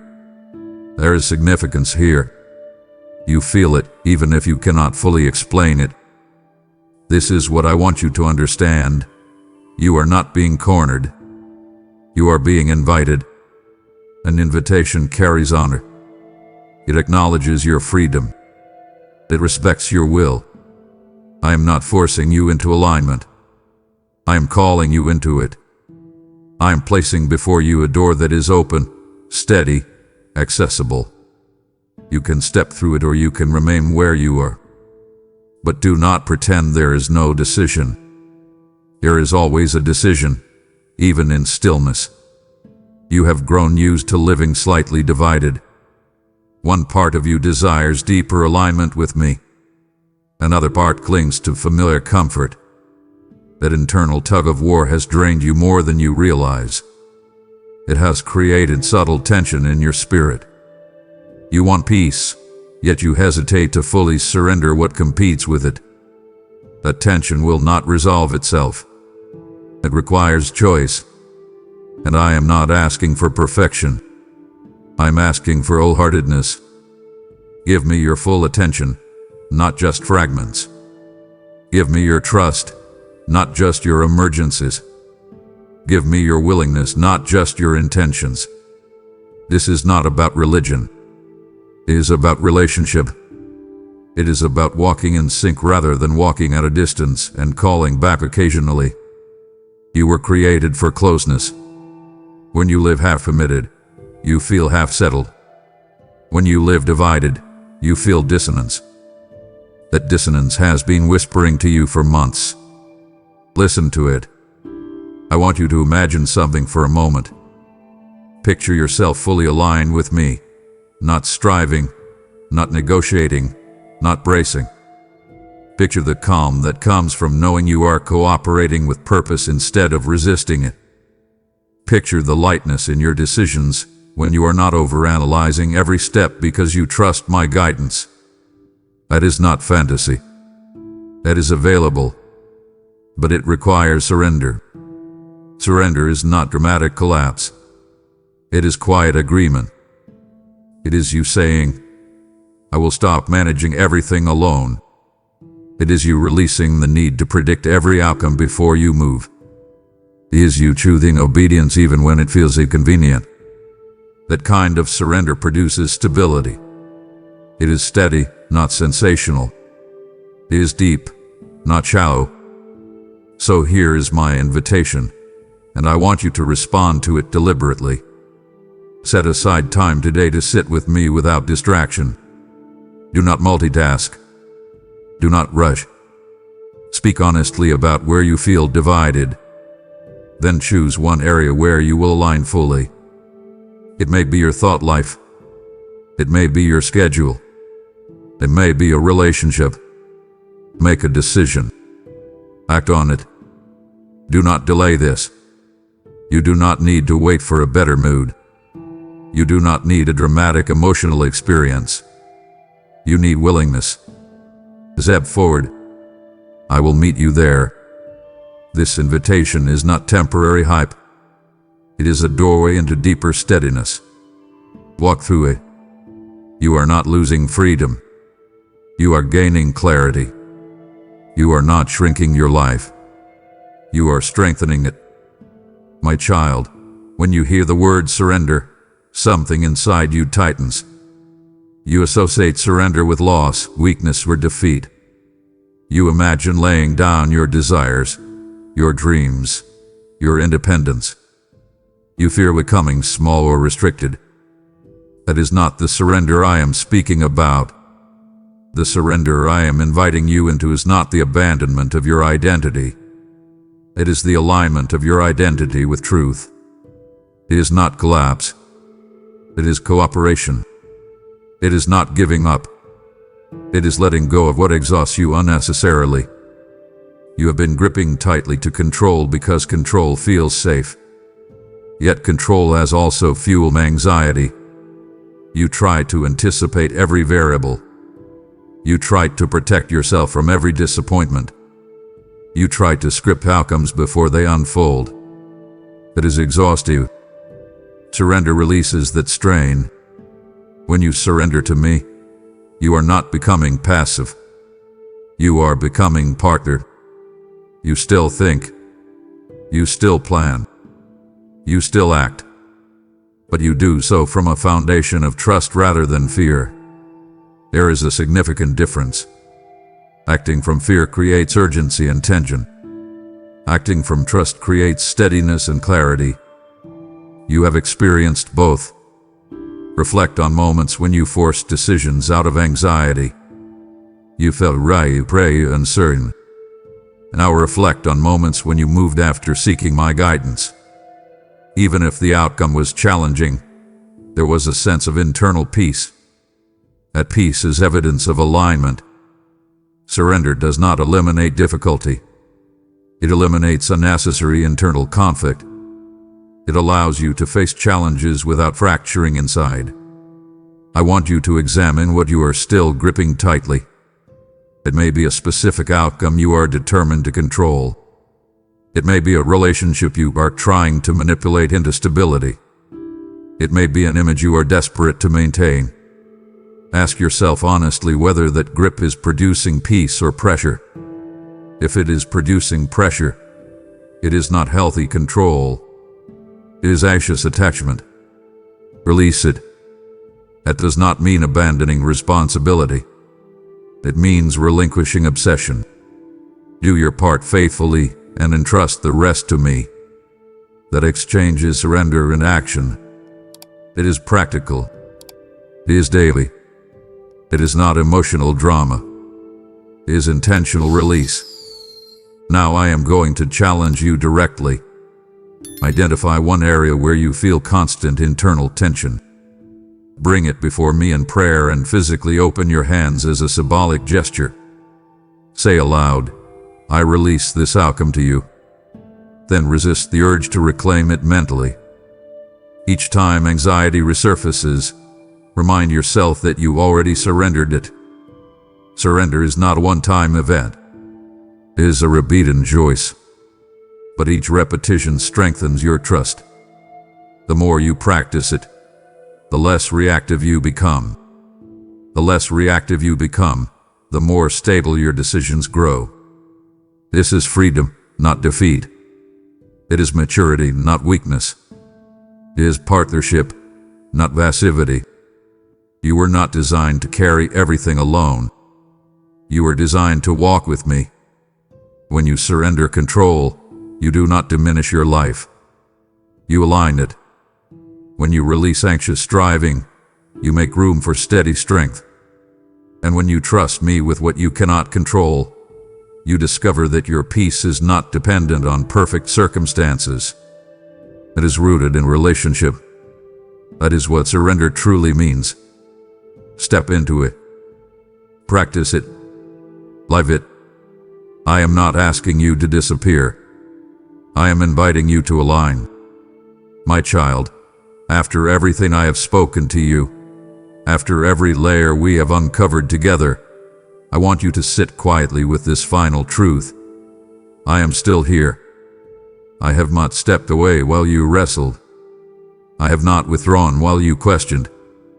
I have not distanced myself while you hesitated. Through your drift, through your delay, through your doubt, I remain. That constancy is not casual. It is intentional. You may feel like you have been inconsistent with me, but I have not been inconsistent with you. You may look back and see seasons where your focus shifted, where your passion cooled, where your obedience faltered. When I look at those same seasons, I see you learning. I see you growing. I see you navigating complexity with limited understanding. And I stayed. I did not revoke my presence. I did not suspend my care. I did not reduce my commitment. I am still here, not reluctantly, not impatiently, but steadfastly. There were times you assumed I was disappointed to the point of withdrawal. You imagined me watching from a distance, arms folded, waiting for you to prove yourself again. That image was shaped more by human experience than by my nature. I do not love you with fragile affection. I do not approach you with conditional warmth. My nearness has not been dependent on your performance. It has been anchored in my character. You may not have felt me strongly in every season, but feelings are not the measure of presence. I was present when you were confused. I was present when you were stubborn. I was present when you were tired. I was present when you were numb. My presence is not theatrical. It is faithful. That means it continues even when it is not dramatic. You have never stepped outside the reach of my awareness. You have never drifted beyond my concern. You have never been too far for my voice to reach. Now I want you to internalize something deeply. Because I am still here, you are not disqualified. Because I am still here, your story is not over. Because I am still here, restoration is possible in places you thought were permanently fractured. You may have closed chapters prematurely in your mind. You may have labeled certain areas of your life as lost causes. I have not labeled them that way. I see potential where you see limitation. I see growth where you see stagnation. I see continuation where you see conclusion. but I will not force that vision onto you. I am inviting you to trust my perspective. Lift your eyes slightly above your current frustration. Allow me to widen your view. The situation you think defines you does not confine you. A mistake you think ended your momentum does not eliminate your future. I am still here means possibility still exists. Here is what I want you to do now. Do not rush past this ending as if it were simply the final paragraph. Pause. Breathe. Close your eyes if you need to. Acknowledge my presence intentionally. Say in your own words, "You are still here with me." Let that statement settle into your nervous system. Let it soften your internal tension. You do not need to earn my continued presence. You do not need to negotiate for it. You need to receive it. And once you receive it, walk in it. Carry this awareness into your decisions. When you face uncertainty tomorrow, remember I am still here. When you encounter temptation next week, remember I am still here. When you experience joy, remember I am still here. Let that constancy anchor you. I am not giving you a dramatic farewell. I am not stepping back now that I have spoken. I am walking with you beyond this moment. The choice before you remains real. You can lean into this closeness or you can drift again. But even if you drift, I will pursue you with patience. That is who I am. Still, I would rather you walk closely than wander unnecessarily. Stay near. Stay attentive. Stay responsive. I am still here, not as a distant observer, but as a present father. You are not alone in your next step. You are not unsupported in your next challenge. You are not unseen in your quiet moments. I am still here, and I will continue to be here, steady and faithful, as long as you are willing to walk with me. My child, because I am still here, my work through you is not finished. This word is traveling farther than you can see, igniting faith in rooms you will never enter physically, and I am inviting you to help carry that flame. When you give through Super Thanks, stand as a member, or sow through PayPal, the link is in the video description, you become a steward of my presence, reaching the overlooked and the weary. Did I not say those who water others will themselves be watered? I am declaring that over you now. Your generosity becomes oil that keeps the lamp burning, seed that produces harvest, and fire that refuses to go out. This is not a casual moment. It is a divine alignment. As you honor my presence with your giving, I will guard what concerns you and multiply what you release. Do not scroll past this invitation. Seal this word with action. Give now. And once you have responded, let your heart grow still enough to notice what has always been near. What you release in faith does not distance you from me. It draws you closer into awareness of my presence. This is the moment where outward obedience turns into inward connection. The same spirit moving you to act is the one already speaking softly within you.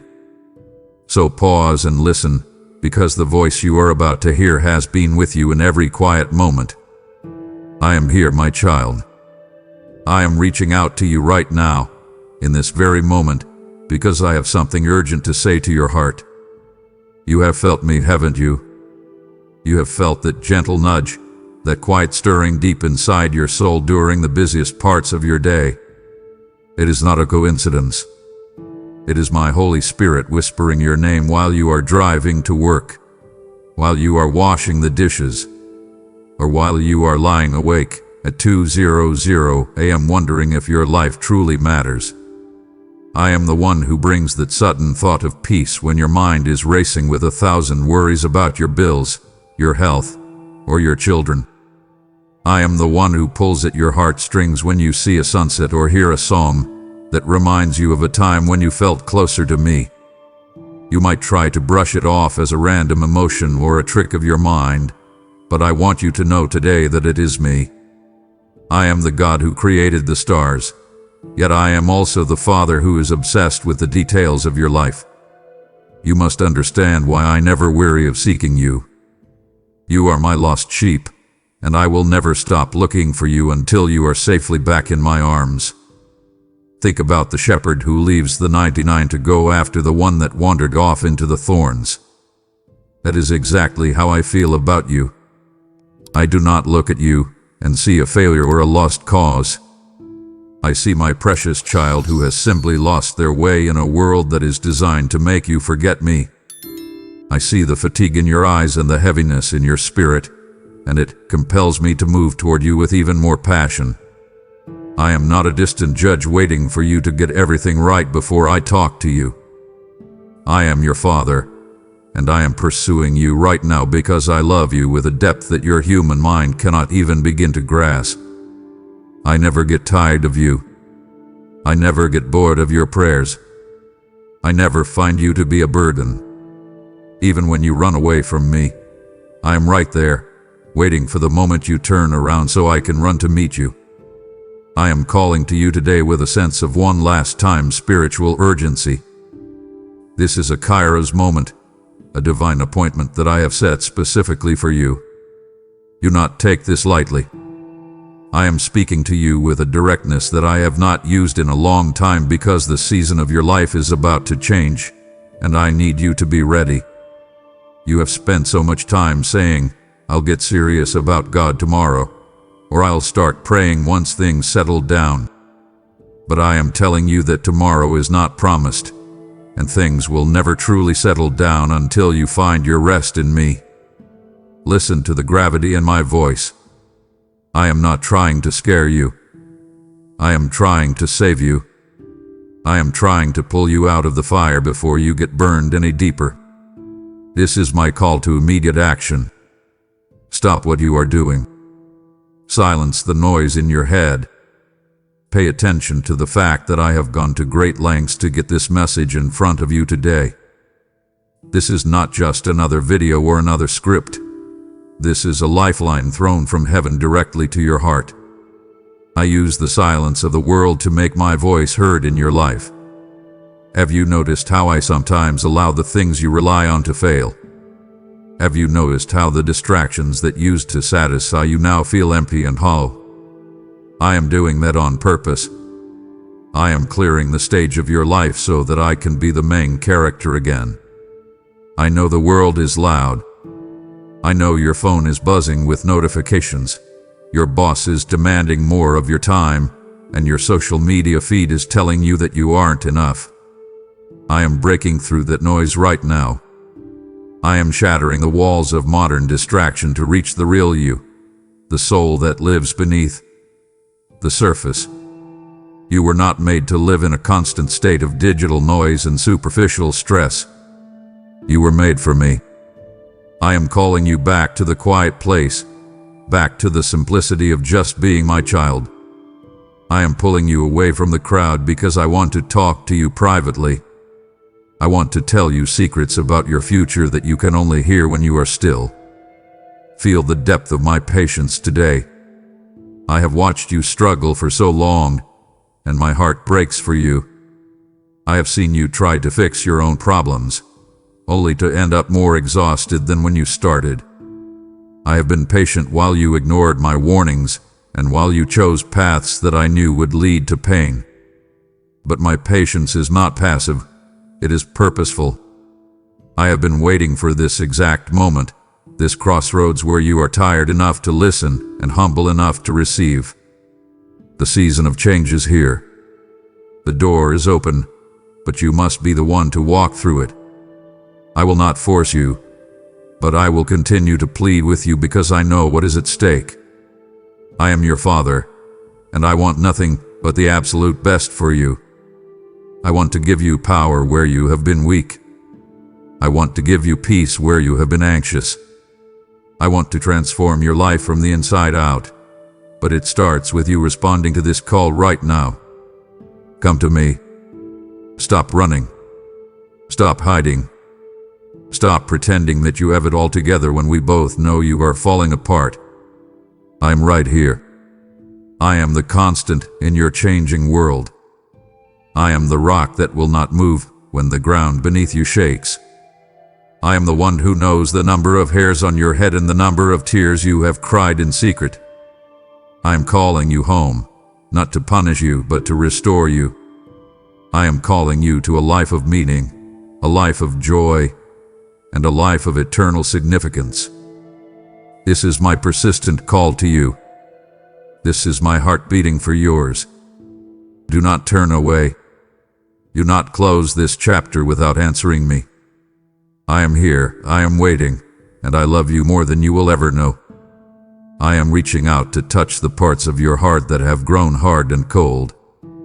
You must understand that there are worldly barriers, thick, suffocating walls, that are currently blocking my word from taking root in your life. You live in a world that is designed to keep you spiritually deaf. It bombards you with a million different voices, all screaming for your attention, all telling you that you need more, that you aren't enough, or that I am distant and uncaring. I want you to identify these barriers right now. Is it the constant noise of the media you consume? Is it the cynical voices of friends who mock the things of the Spirit? Or is it the internal static of your own overactive mind, always planning, always worrying, always trying to solve tomorrow's problems today? I am calling you to silence these intruders. Command the chaos to stop. I want to heal the scars of past hurts that have caused you to turn away from me. I know about the disappointment you felt when a prayer wasn't answered the way you wanted. I saw the tears you cried when someone who claimed to represent me broke your trust. Those wounds have created a deafness in your spirit, a protective layer you've built to keep from being hurt again. But I am not the one who hurt you. I am the one who wants to mend you. I am inviting you to experience the power of a surrendered heart. When you finally stop fighting and let go of your defenses, you will finally hear my truth. It is not a loud, booming voice of condemnation. It is a gentle, soothing melody of grace. But to hear it, you must remove the idols that have taken my place on the throne of your heart.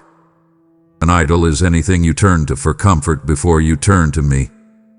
It might be your career, your bank account, your relationship, or even your own image of yourself.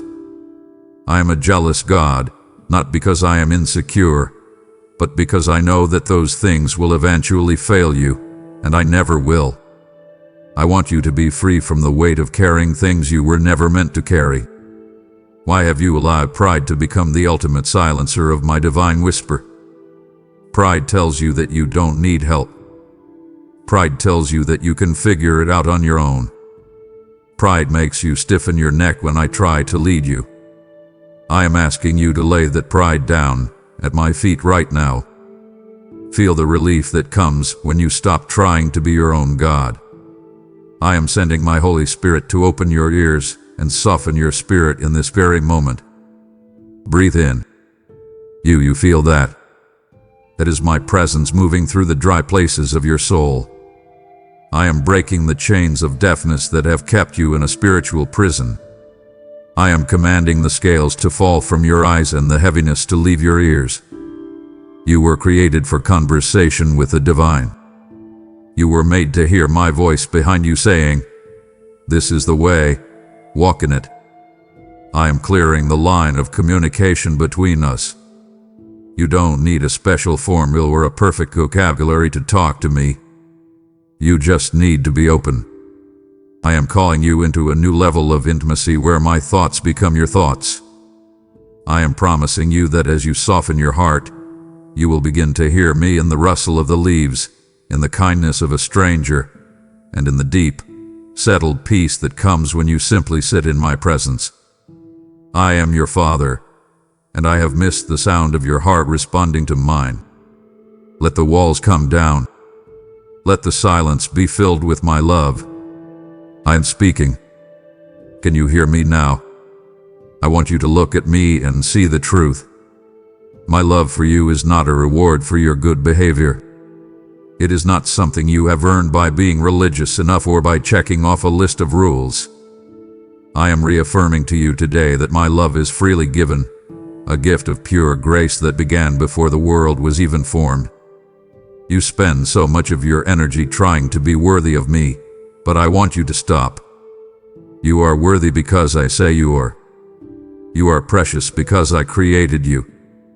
I want you to feel the weight of this love. It is solid, unshakable, and heavy with my devotion. How many times have you looked in the mirror and seen only your mistakes? How many nights have you stayed awake, replaying the sins you think are unforgivable? I am telling you right now, my grace covers them all. There is no dark corner of your past that my light cannot reach.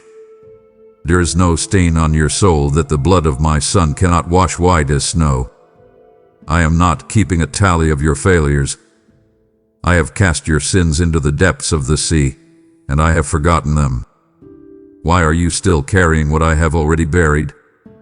I am pointing you to the sacrifice of the cross as the ultimate, final proof of my devotion to you. Look at the nails. Look at the thorns. That was not just a historical event.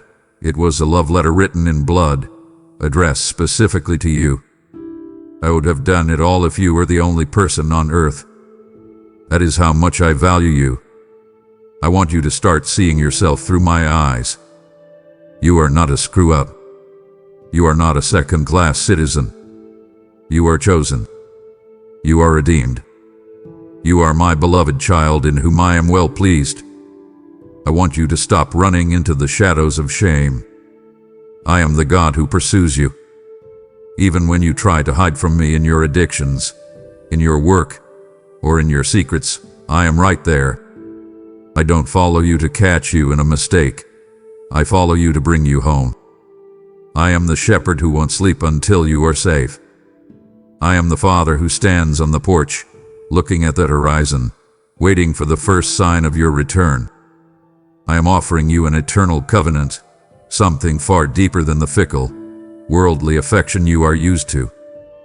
People will love you as long as you meet their needs or make them feel good. But my love is not based on your performance. It is a covenant, a binding, unbreakable promise that I will never leave you nor forsake you. I am your anchor in the storm. I am your shade in the heat. I am the one who loves you on your worst day just as much as I love you on your best day. I want you to surrender to this love. Stop fighting it. Stop questioning it. Just receive it. Close your eyes and imagine my arms wrapping around you, pulling you close to my chest. Feel the rhythm of my heart beating for you. I am telling you that you are safe. You are held. You are cherished beyond measure. I am your God, and I will spend the rest of eternity showing you the heights and depths of my affection. This love is your home. Come inside and rest. I am calling you to recognize the Kairos moment you are standing in right now. In the language of heaven, Kairos is not just chronological time. It is an appointed season, a window of opportunity that I have opened specifically for your soul. You are not reading these words by accident. This is a divine appointment. I am sounding an alarm in your spirit because the time for maybe later has come to an end. You have spent years, perhaps decades, living on the fence. You give me your Sundays, but you keep your Mondays for yourself. You give me your prayers when you are in trouble, but you keep your plans when things are going well. I am telling you that delayed obedience is a form of subtle disobedience. When I tell you to move, and you wait until it's convenient, you are telling me that your comfort is more important than my command. I am calling you to move now. I am calling you to step out of the boat and onto the water today, not when the storm dies down, but while the waves are still high. I want you to understand the consequences of ignoring the final warning of a loving Father. I am not speaking to you out of anger, but out of a desperate desire to protect you. If you saw your child running toward a cliff, You wouldn't whisper a polite suggestion. You would scream for them to stop. That is what I am doing now. I see the path you are on, and I know where it leads. It leads to a desert of your own making. It leads to a life of what ifs and if onlys. I'm calling you to prepare your lamp. You remember the story of the wise and foolish virgins. The bridegroom is coming, and you must have oil in your lamp. You cannot survive on the faith of your parents or the prayers of your spouse. You need your own oil. You need a fresh touch of my spirit. You need to be burning with a fire that doesn't go out when the lights go down. I am calling you to get your house in order. Discard the distractions. Cut off the things that are draining your spiritual energy. I am inviting you to discern the signs of the times within your own life.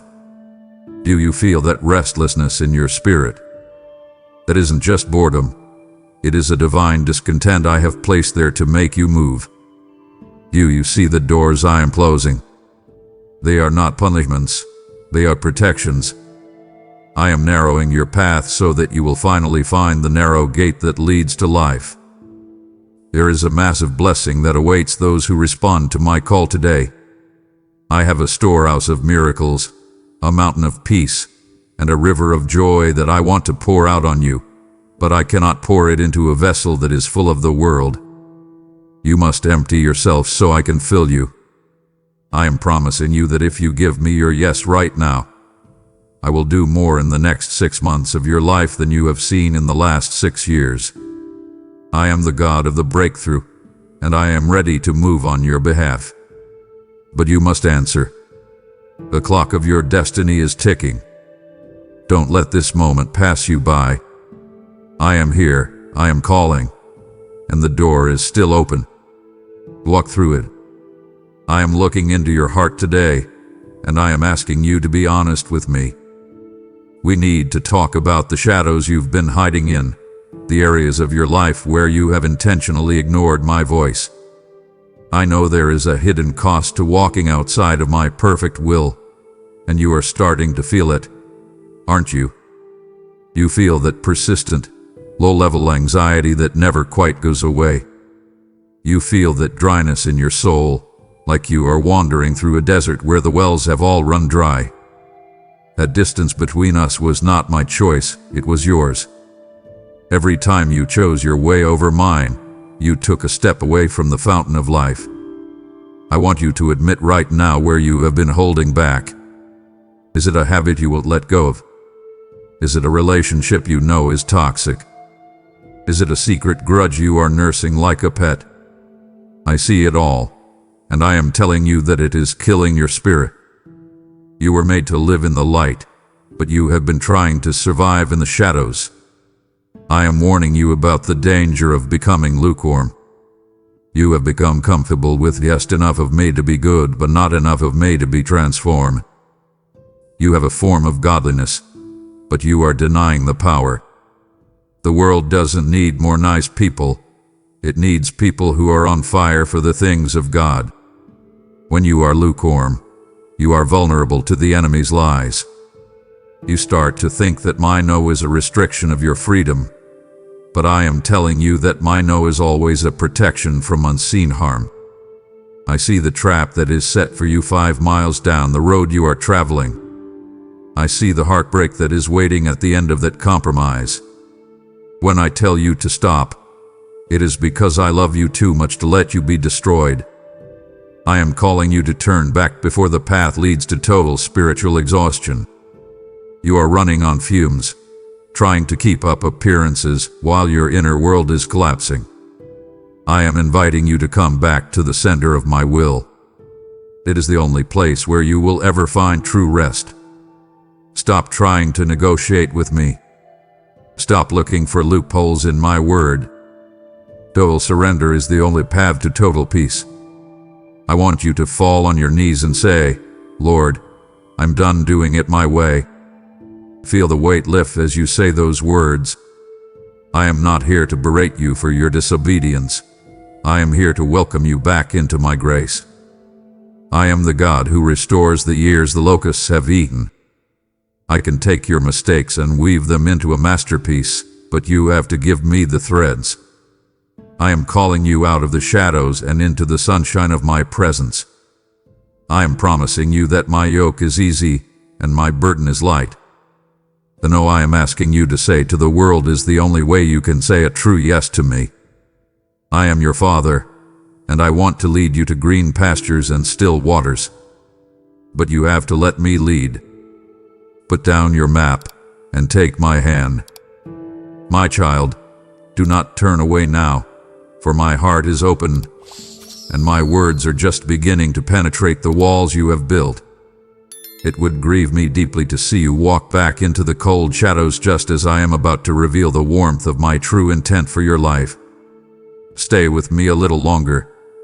Do not let the enemy steal this moment of connection, for a father's heart breaks when his child leaves the room while he is still speaking. I want to redefine something for you today. You have been told that repentance is about shame, about hanging your head and feeling miserable for your mistakes. But I am telling you that true repentance is beautiful. It is not just running from sin. It is turning toward me. It is the moment a flower turns its face to the sun. It is the moment a lost child finally sees their father's house on the horizon. I want you to understand the joy that erupts in heaven every time you make the decision to come home. When you take one step toward me, I take 10 steps toward you. I don't stand there with a list of your failures. I stand there with a robe of righteousness and a ring of sonship. I am ready to wash away the guilt that has been keeping you from my presence. That guilt is a lie from the accuser. It is a chain meant to keep you in the dark. I am breaking the chain right now. I am inviting you to step into the cleansing flow of my mercy. I want you to know that a broken and contrite heart is my greatest treasure. I am not looking for your perfection. I am looking for your sincerity. I would rather have your honest brokenness than your religious performance. When you come to me and say, Lord, I've messed up, and I can't fix it, that is when my power is truly made perfect in you. I am applying the restorative power of the blood of the Lamb to your life in this very second. That blood speaks a better word than your past. It speaks of healing, of wholeness, and of a fresh start. I am moving you from remorse, which only looks at the past, to a life transformed by my Spirit, which looks toward the future. I am not just cleaning you up. I am making you new. I am changing your desires. I am giving you a new heart that loves what I love and hates what I hate. I am calling you to walk in this newness of life. Do not go back to the mud I just pulled you out of. Repentance is a lifestyle, not a one-time event. It is a daily decision to stay turned toward the light. I want you to feel the lightness of a clean conscience. I want you to wake up in the morning without that knot of regret in your stomach. I am promising you that as you live a life of repentance, you will see my glory in ways you never imagined. You will have an authority over the enemy that you never had before. You will have a peace that the world cannot understand and cannot take away. I am your God, and I am the God of second chances, and third chances, and 1,000 chances. But don't use my grace as an excuse to stay where you are. Use it as a ladder to climb higher.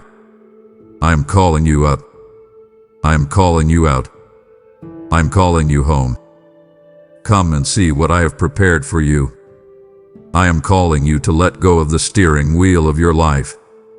You have spent so many years white-knuckling your way through every crisis, trying to control the uncontrollable and trying to predict the unpredictable.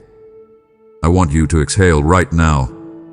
I want you to feel the tension leaving your shoulders and the knot in your stomach beginning to unravel. You were never designed to carry the weight of the world. That is my job.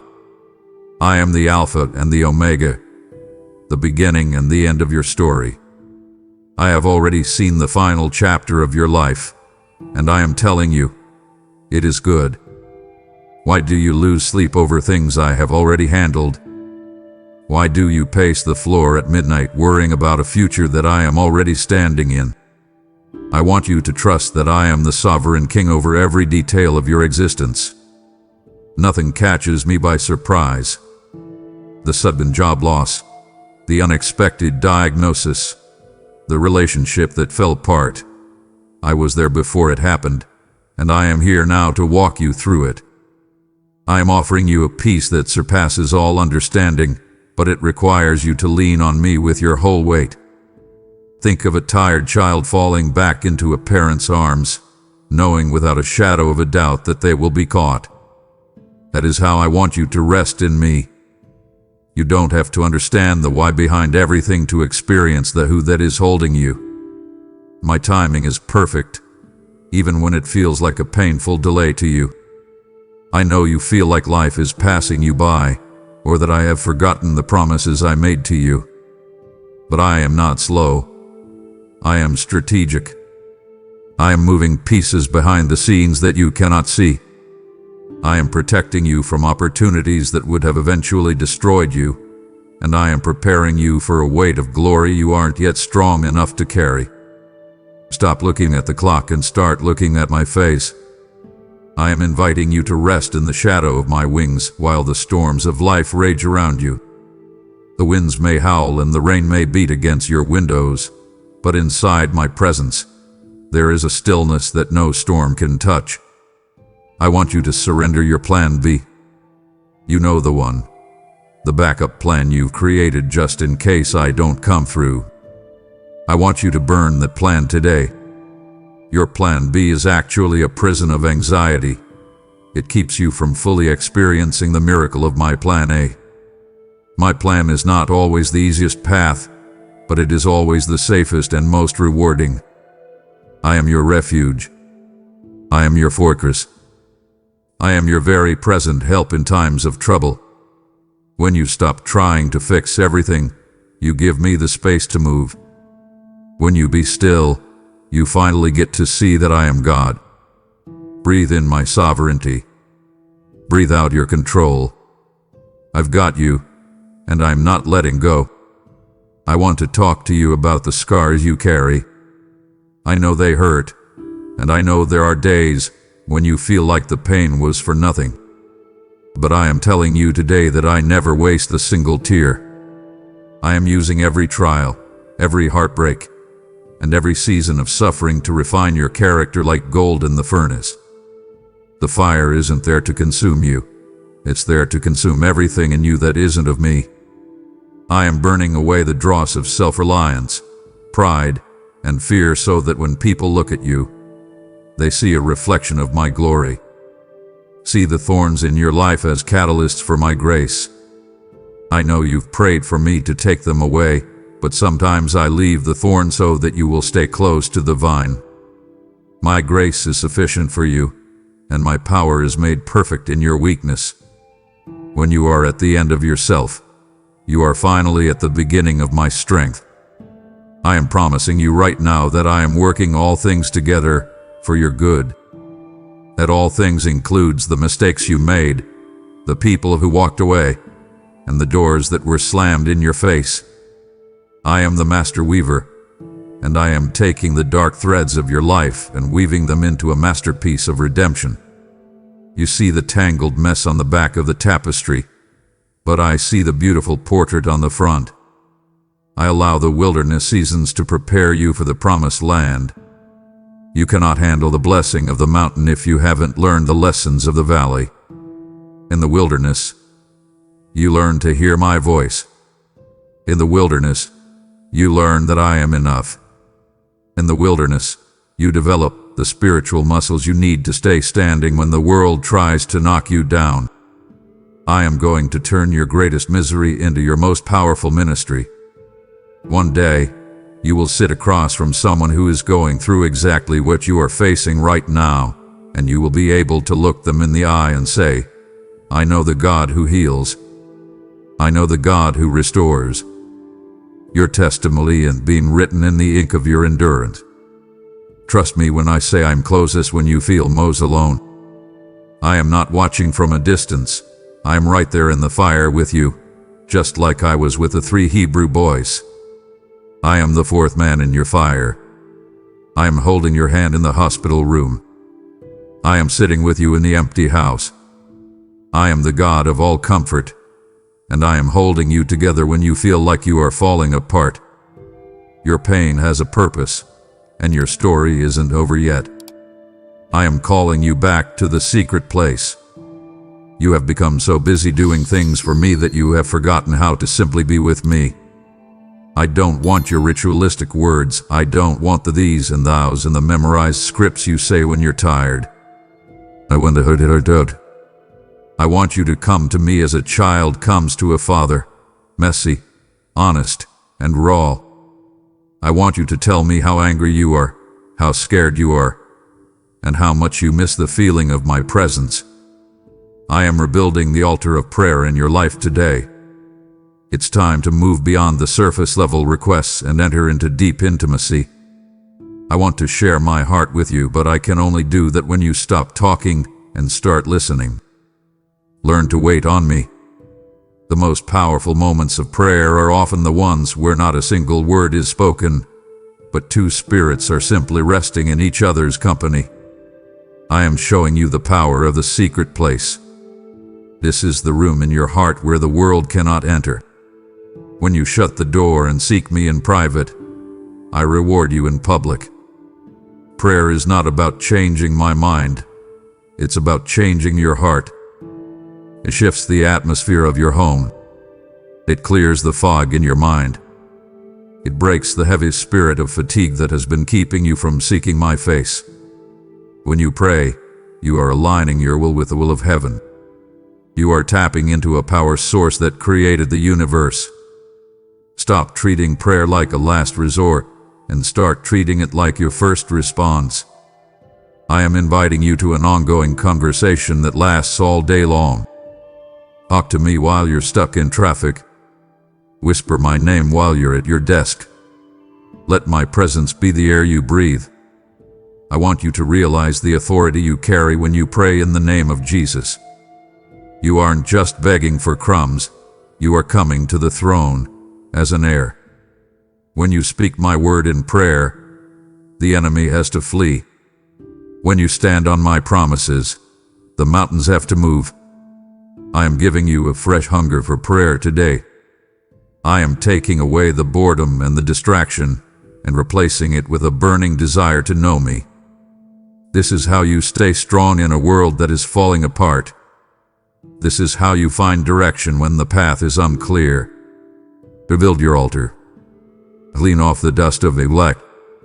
Light the fire of devotion once again. I am here, and I am listening. I have so much I want to tell you, if you will only make the time to stay. I am calling you to sharpen your discernment. You are living in an age of lies, where the enemy is working overtime to confuse my children. I want you to learn to distinguish my voice from the loud, accusing voice of the enemy. My voice brings peace, conviction, and hope. The enemy's voice brings shame, confusion, and dread. If the thought in your head makes you feel like a hopeless failure, it is not from me. I am the God of truth, and I have given you a lamp for your feet and a light for your path, my word. It is not an old, dusty book. It is a living, breathing document that has the power to cut through the darkness of your situation.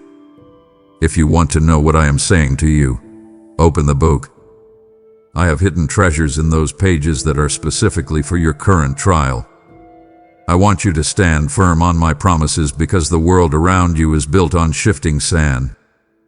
People will change their minds about you. The economy will fluctuate. Your feelings will lie to you. But my word stands forever. I want you to anchor your soul in the truth that you are loved, you are forgiven, and you have a purpose. There is a freedom that comes from knowing the truth that no government or person can take away from you. When you know who I am, you finally know who you are. You don't have to chase the world's validation anymore. You don't have to perform for people who don't even know the real you. You are free to be exactly who I created you to be. I am calling you to the narrow path. It isn't the popular path, and it isn't the easy path, but it is the only one that leads to life. I am asking you to boldly declare my truth in a culture that loves compromise. Do not be ashamed of me. Do not water down my statutes just to fit in.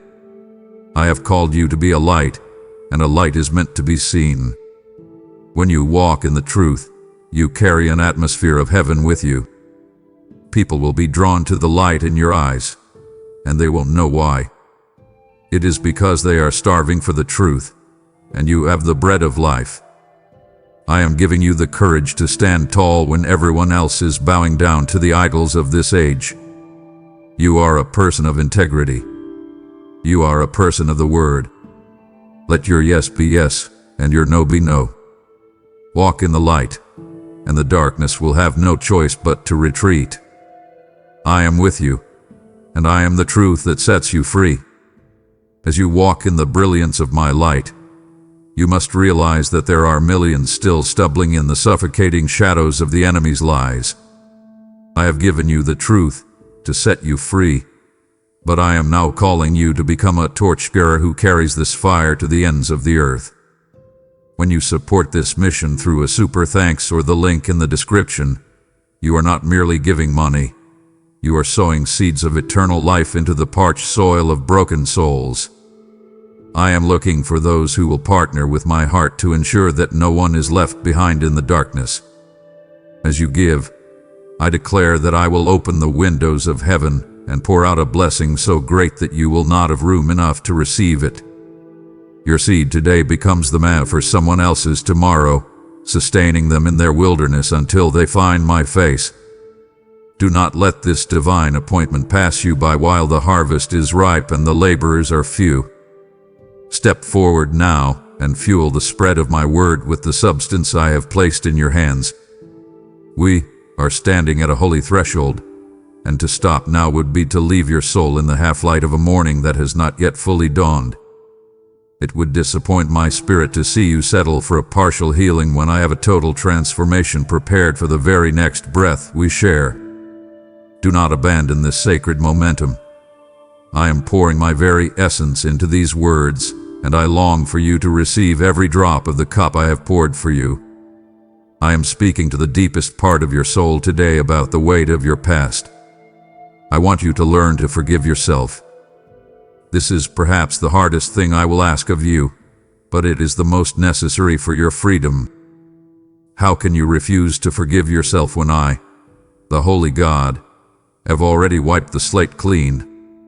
When you hold on to your past mistakes, you are essentially saying that your judgment is higher than mine. I am telling you today, it is finished. The debt is paid. Stop trying to pay a bill that was settled 2,000 years ago on a hill called Calvary. I am breaking the generational curses that have haunted your family for years through the power of my name. The patterns of addiction, the cycles of divorce, the spirit of poverty, these stop with you. You are a new creation. You are not a product of your bloodline. You are a product of my blood. I want you to understand how holding on to bitterness blocks the flow of my blessings in your life. Unforgiveness is like drinking poison and waiting for the other person to die. It binds you to the very person who hurt you. I want you to be free. I am asking you to release those who have wronged you. I am not saying that what they did was okay.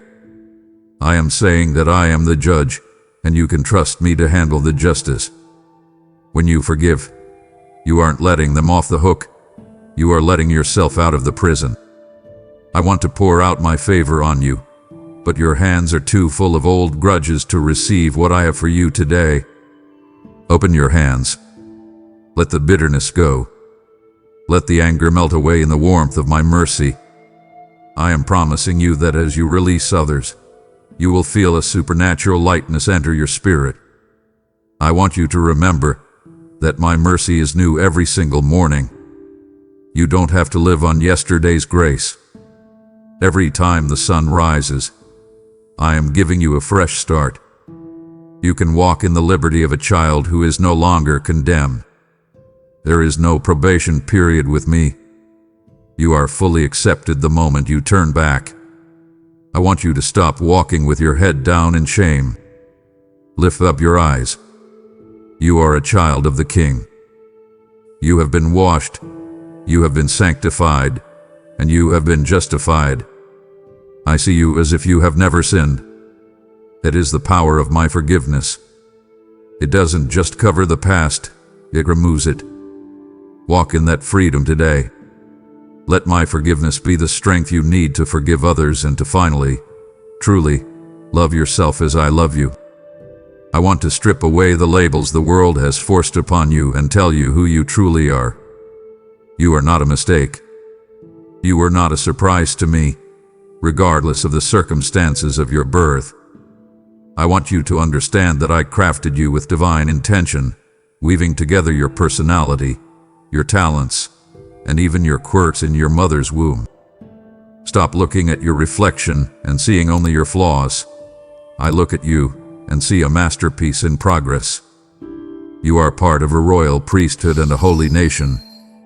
I want you to walk with your head held high, not out of arrogance, but out of the quiet confidence that you belong to the King of Kings. You are an ambassador of heaven stationed on this earthly soil. Your citizenship is not defined by the borders of a country, but by the boundaries of my kingdom. I have deposited unique spiritual gifts within your soul, seeds of greatness that I am calling you to water today. You do not need the world's validation when you have mine. Why do you spend so much energy chasing likes, follows, or the approval of people who do not know the depths of your heart?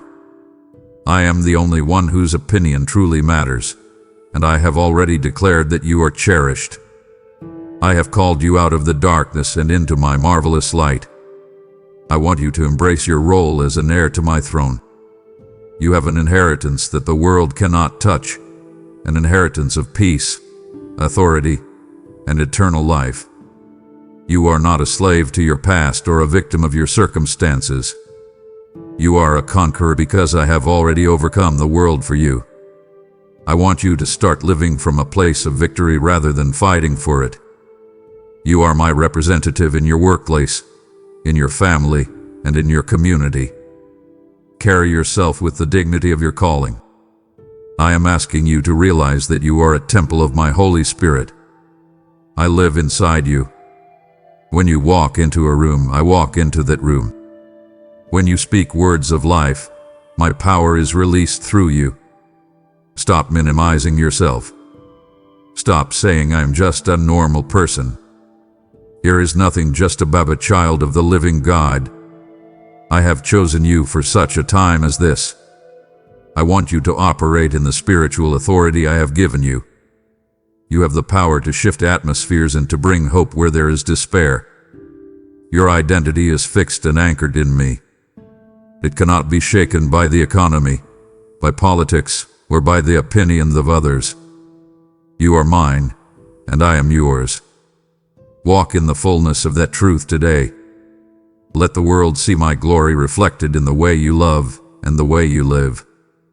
You are royalty. Never forget it. I am speaking directly to the dread that has been hovering over your life like a dark cloud. I want you to hear me clearly. I have not given you a spirit of fear. Fear does not come from me. I have given you a spirit of power, of love, and of a sound mind. A tightness in your chest, that racing heart when you think about tomorrow. That is an attack from the enemy meant to paralyze you. I am commanding that spirit of fear to leave you right now. Use my word as your shield. When the enemy whispers that you aren't safe, declare that I am your hiding place.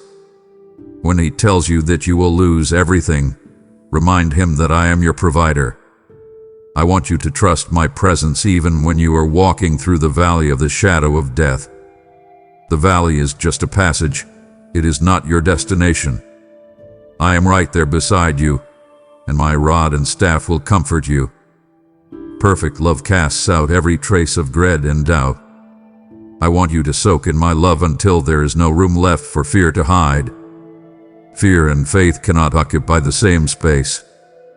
I'm asking you to choose faith today. Stand tall when the mountains in your life seem too high to climb. I am the God who moves mountains, or I am the God who gives you the strength to scale them. Either way, you will reach the other side. Do not be afraid of what people can do to you or what the future holds. I hold the future in my hands, and I hold you. I have already overcome the world, and because I live in you, you are an overcomer too. I want you to take a deep breath and release the anxiety you've been holding. I am your shield, and your exceedingly great reward. I am calling you to be courageous. Courage is not the absence of fear. It is the decision that something else is more important than fear. My will for your life is more important than your comfort. I am asking you to step out into the unknown with me. I will never lead you where my grace cannot keep you. I am the light that shines in the darkness, and the darkness cannot overcome it. When you feel the shadows closing in, speak my name. There is power in the name of Jesus to break every chain of fear. I am your strength when you are weak. I am your courage when you are trembling. I am with you always, even to the end of the age. You are safe in my hands. Walk forward in confidence, knowing that the Lion of Judah is walking right beside you. I am calling you to something higher than the world's standards. I want you to understand what it truly means to be set apart for my glory. Holiness is not about a list of boring rules. It is about a heart that is so in love with me that it wants to reflect my character. You live in a culture that celebrates compromise and calls evil good, but I am calling you to be different. I want you to seek my holiness rather than just chasing temporary happiness. True joy is found in the center of my will, not in the fleeting pleasures of the flesh. I know the struggle you face every day between your spirit and your flesh. I see the temptations that pull at you, but I have given you the power to say no to the things that pull you away from me and yes to the things that bring you closer. There is a divine protection found in living according to my commandments. My laws are not meant to restrict you. They are meant to release you from the consequences of sin. When you walk in my ways, you are walking under the umbrella of my favor. I want your lifestyle to be the greatest sermon you will ever preach. People should look at the way you treat your spouse, the way you handle your finances, and the way you respond to pressure, and they should see something different. They should see my light. I am calling you to cultivate the fruit of the Spirit in your everyday interactions. Let your life overflow with love, joy, peace, patience, kindness, goodness, faithfulness, gentleness, and self-control. This is the mark of a child of God. I am asking you to guard your eyes and your heart. Do not let the pollution of the world dim the fire I have placed inside you. You are a vessel for my manifest presence. I want to use you to do great things, but I need a clean vessel. I am not asking for perfection, but I am asking for a heart that is yielded to my spirit. When you stumble, come back to me quickly. Do not linger in the mud. Let my grace wash you and set you back on the path of righteousness.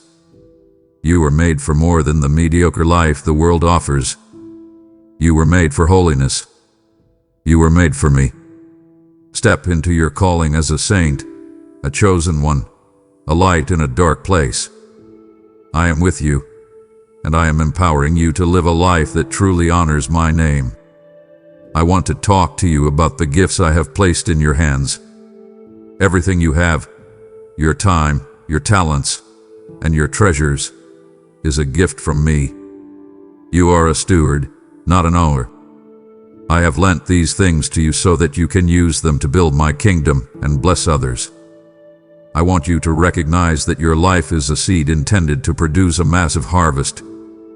If you keep your seed in the bag, it remains alone, but if you plant it in the soil of my will, it will multiply beyond your imagination. I am calling you to be a faithful manager of the resources I have given you. Do not waste your time on things that have no eternal value. Do not hide your talents because of fear or insecurity. I gave them to you for a reason, and the world needs what you have to offer. I am asking you to trust me with your finances and the work of your hands. I know the pressure of bills and the fear of not having enough. But I am Jehovah Jireh, your provider. I want you to experience the blessing of the cheerful giver. When you give, you are breaking the spirit of greed and lack in your life. You are inviting the economy of heaven to operate in your bank account. I am the one who gives you the power to get wealth, and I do it so that you can be a conduit of my blessing to the world. Be faithful in the little things today. If I can trust you with a little, I can trust you with much. I am watching how you handle the small opportunities I send your way. Do them with excellence and with a heart of worship. I want you to live with a posture of gratitude. When you realize that everything you have is a gift from my hand, it changes the way you live. You stop grasping and start releasing. You stop complaining and start praising. I am calling you to be a blessing to everyone you meet. Use your words to encourage. Use your hands to serve. Use your resources to help the poor and the broken. This is the wisdom of stewardship. It is the secret to a life of abundance. I am promising you that as you seek first my kingdom and my righteousness, all these things will be added to you. I am your Father, and I love to give good gifts to my children. Be a faithful steward, and watch how I open the windows of heaven over your life. Listen closely. I have waited an eternity for this hour of intimacy with you, and it would wound me to see you distracted by the trivial when the eternal is speaking directly into your ears. If you silence my voice now, you are turning your back on the very breakthrough you have been weeping for in the dark of night. Do not let your heart grow cold mid-conversation. I have so much more to entrust to you, and I cannot bear to see you remain incomplete. I am reaching into the broken pieces of your history today. I know about the childhood wounds that still sting. I know about the betrayals that made you close off your heart. I know about the what-ifs and the if-onlys that haunt your thoughts in the quiet moments. I am the God who can rewrite your story. I don't just patch you up. I make all things new. I am applying the oil of joy to the places where you have carried the spirit of mourning for far too long. I want you to step out of the prison of regret and into the sunlight of today. Your past does not define you, and it certainly does not limit what I can do through you. I am the God of the fresh start. I can take the very things the enemy meant for your destruction and turn them into the foundation of your destiny. I am asking you to let go of the shame you've been carrying. Shame is a heavy coat that I never asked you to wear. It keeps you hidden and keeps you small. I am stripping it off of you right now and replacing it with my garment of praise. I want to mend the broken relationships and the fractured parts of your soul. Healing is a process, and I am walking through every step of it with you. Do not be afraid to look at the pain. I am right there with the medicine of my spirit. I am promising you a future and a hope. Your best days are not behind you. They are in front of you. I can restore the years that were lost to addiction, to grief, or to bad decisions. I am the Redeemer, and I love to reclaim what was lost. I want you to trust that I can use your history for my glory. Your scars are not signs of weakness. They are trophies of my grace. They tell a story of a God who wouldn't let you go. I am calling you to a life of wholeness. Stop identifying as the broken one or the victim. Start identifying as the healed one and the redeemed one. I am doing a new thing in you today. Can you perceive it? The old has passed away. Behold, the new has come. I am your great physician, and I am healing you from the inside out. Take my hand and walk into the future I have prepared for you. It is bright, it is beautiful, and it is full of my love. I am calling you out of the shadows of isolation. You were never meant to walk this path alone, and I want you to understand that the lone wolf mentality is a trap set by the enemy to keep you vulnerable. When you isolate yourself, you become a much easier target for the whispers of doubt and the arrows of despair. I designed you for community, creating you as a vital part of the body of Christ. I want you to see your brothers and sisters not as competitors or critics, but as a support system I have handpicked for your journey. There is a specific strength that only comes when you are surrounded by other believers. I am asking you to find your place among them. You need their encouragement, their prayers, and their perspective just as much as they need yours. I have placed unique gifts in you that are meant to serve the body, and when you withhold yourself, the whole family feels the lack. I want you to experience the power of corporate worship to invite my manifest presence into your life. There is something holy and explosive that happens when my children gather in one accord, lifting my name with one voice. It shifts the atmosphere of your heart and your city. I am calling you to be iron that sharpens iron. This means you must be willing to be vulnerable, to let others see your struggles, and to allow them to speak truth into your life. I know you've been hurt by people in the church before. I saw the judgment in their eyes and the hypocrisy in their actions. But I am asking you to look past the flaws of my children and see the beauty of my design. The church is not a museum for saints. It is a hospital for the broken. It is a family where we learn how to love, how to forgive, and how to carry one another's burdens. I am commanding you to break the spirit of withdrawal that has been pulling at you. Perhaps you feel like you don't fit in, or that you are too far gone to be part of something holy. Those are lies. You belong at my table, and you belong in my house. I want you to seek out those who will push you closer to me, not those who pull you back into your old ways. Surround yourself with people who will remind you of my promises when you are too tired to remember them yourself. I am promising you that in the company of the faithful, you will find a refuge and a strength that you could never build on your own. I am your father, and I love to see my children playing, working, and praying together. Do not forsake the gathering. Open your heart to the community I have prepared for you. It is there that you will find the accountability and the love that will keep your fire burning bright. I am reaching out to guide your steps into the unknown. I know you are standing at a crossroads, looking at the many paths before you and feeling the weight of uncertainty. You are asking, Lord, which way should I go? I am telling you today, trust the peace of the Holy Spirit as your internal compass. I will never lead you into confusion. If a path feels heavy with dread or pressure, it is likely not the one I have prepared for you. I am the God who opens doors that no man can shut, and I am the God who shuts doors that no man can open. I want you to pay attention to the closed doors in your life. Stop trying to kick them down. Stop crying over what didn't happen. If I blocked that opportunity, it was because I had something better for you, or because I was protecting you from a storm you weren't ready to face. I am calling you to seek my guidance before you make your major transitions. Don't come to me with a finished plan and ask me to bless it. Come to me with a blank page and ask me to write on it. My plans for you are always higher than your own imagination. You are thinking about survival, but I am thinking about impact. You are thinking about comfort, but I am thinking about character. I want you to trust the process of waiting. Waiting is not wasted time, it is training time.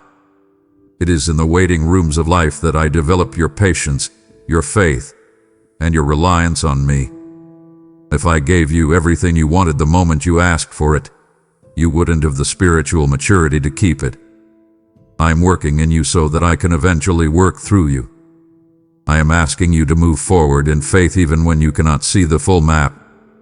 I rarely show my children the whole journey at once because I want you to walk by faith, not by sight. I give you enough light for the next step. Take that step. When you do, the light will move forward with you. I am the Alpha and the Omega. I already see the destination. You can trust me with the details.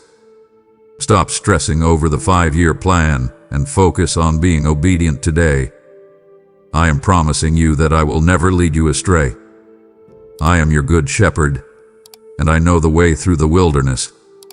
I am your counselor, and I am whispering the direction in your ear. Listen. Be still. Trust that I am leading you to a place of purpose and abundance. Your future is secure because it is in my hands. I am calling you to realize that you are in a spiritual war, and you cannot go into battle unprotected. I have provided you with divine armor, and I am commanding you to put it on every single morning before you face the world. Start with the belt of truth. You must buckle the truth of my word around your waist to combat the lies and the half-truths that the world throws at you. Without truth, everything else falls apart. Next, protect your heart with the breastplate of righteousness. This isn't your own righteousness, which is like filthy rags, but the righteousness of my Son. It covers your vulnerabilities and guards you against the accusations of the enemy. I want you to stand firm on the gospel of peace. Let your feet be ready to move wherever I send you, carrying the peace that only I can give into every chaotic situation you encounter. I am handing you the shield of faith. Lift it high. The enemy is constantly firing darts of doubt, fear, and insecurity at you. Faith is the only thing that can extinguish those flames. When you choose to believe me over your circumstances, you are raising your shield. I am placing the helmet of salvation on your head. This is to guard your mind, the primary battlefield. Do not let the enemy plant thoughts of defeat or worthlessness in your head. Remind yourself that you are saved, you are mine, and your mind is being renewed. Finally, I am giving you the sword of the Spirit, which is my living word. This is your only offensive weapon. Use it. When the enemy speaks a lie, answer with "It is written." Do not try to argue with the devil in your own strength. Use the power of my promises to cut through his deceptions. I am reminding you to stay grounded in prayer. Your armor is only effective when you are in constant communication with headquarters. You are not fighting for victory. You are fighting from victory. I have already defeated the darkness. Your job is to stand your ground and occupy the territory I have given you. Do not be intimidated by the size of the giant or the heat of the fire. The one who is in you is greater than the one who is in the world. I am your commander-in-chief, and I am watching over you. I am giving you the strength to endure and the wisdom to win. Put on your armor, stand tall, and watch how the enemy flees when he sees the reflection of my glory on your shield. You are a warrior, and I have equipped you for total triumph. I am looking at the altar of your heart, and I see that the flame has grown dim. You have allowed the cold winds of disappointment and the dampness of apathy to settle over your spirit. You remember how it used to be, the fire, the passion, the way your heart burned when you heard my name. But now, it feels like a chore. You are going through the motions, but the heat is gone. I am calling you today to reclaim your spiritual fire. I am not satisfied with a lukewarm relationship, and I know you aren't either. You were made to burn. I am asking you to stoke the coals of your devotion. Go back to your first love. Remember the joy of your salvation. Revisit the places where we first met and start doing the things you did when our relationship was new. I am warning you about the danger of spiritual apathy. It is a slow, silent killer. It starts with a missed prayer here and a neglected scripture there, until one day you wake up and realize you feel nothing. I am calling you to reject the lukewarm state. I would rather you be hot or cold than just comfortable. Comfort is the enemy of growth.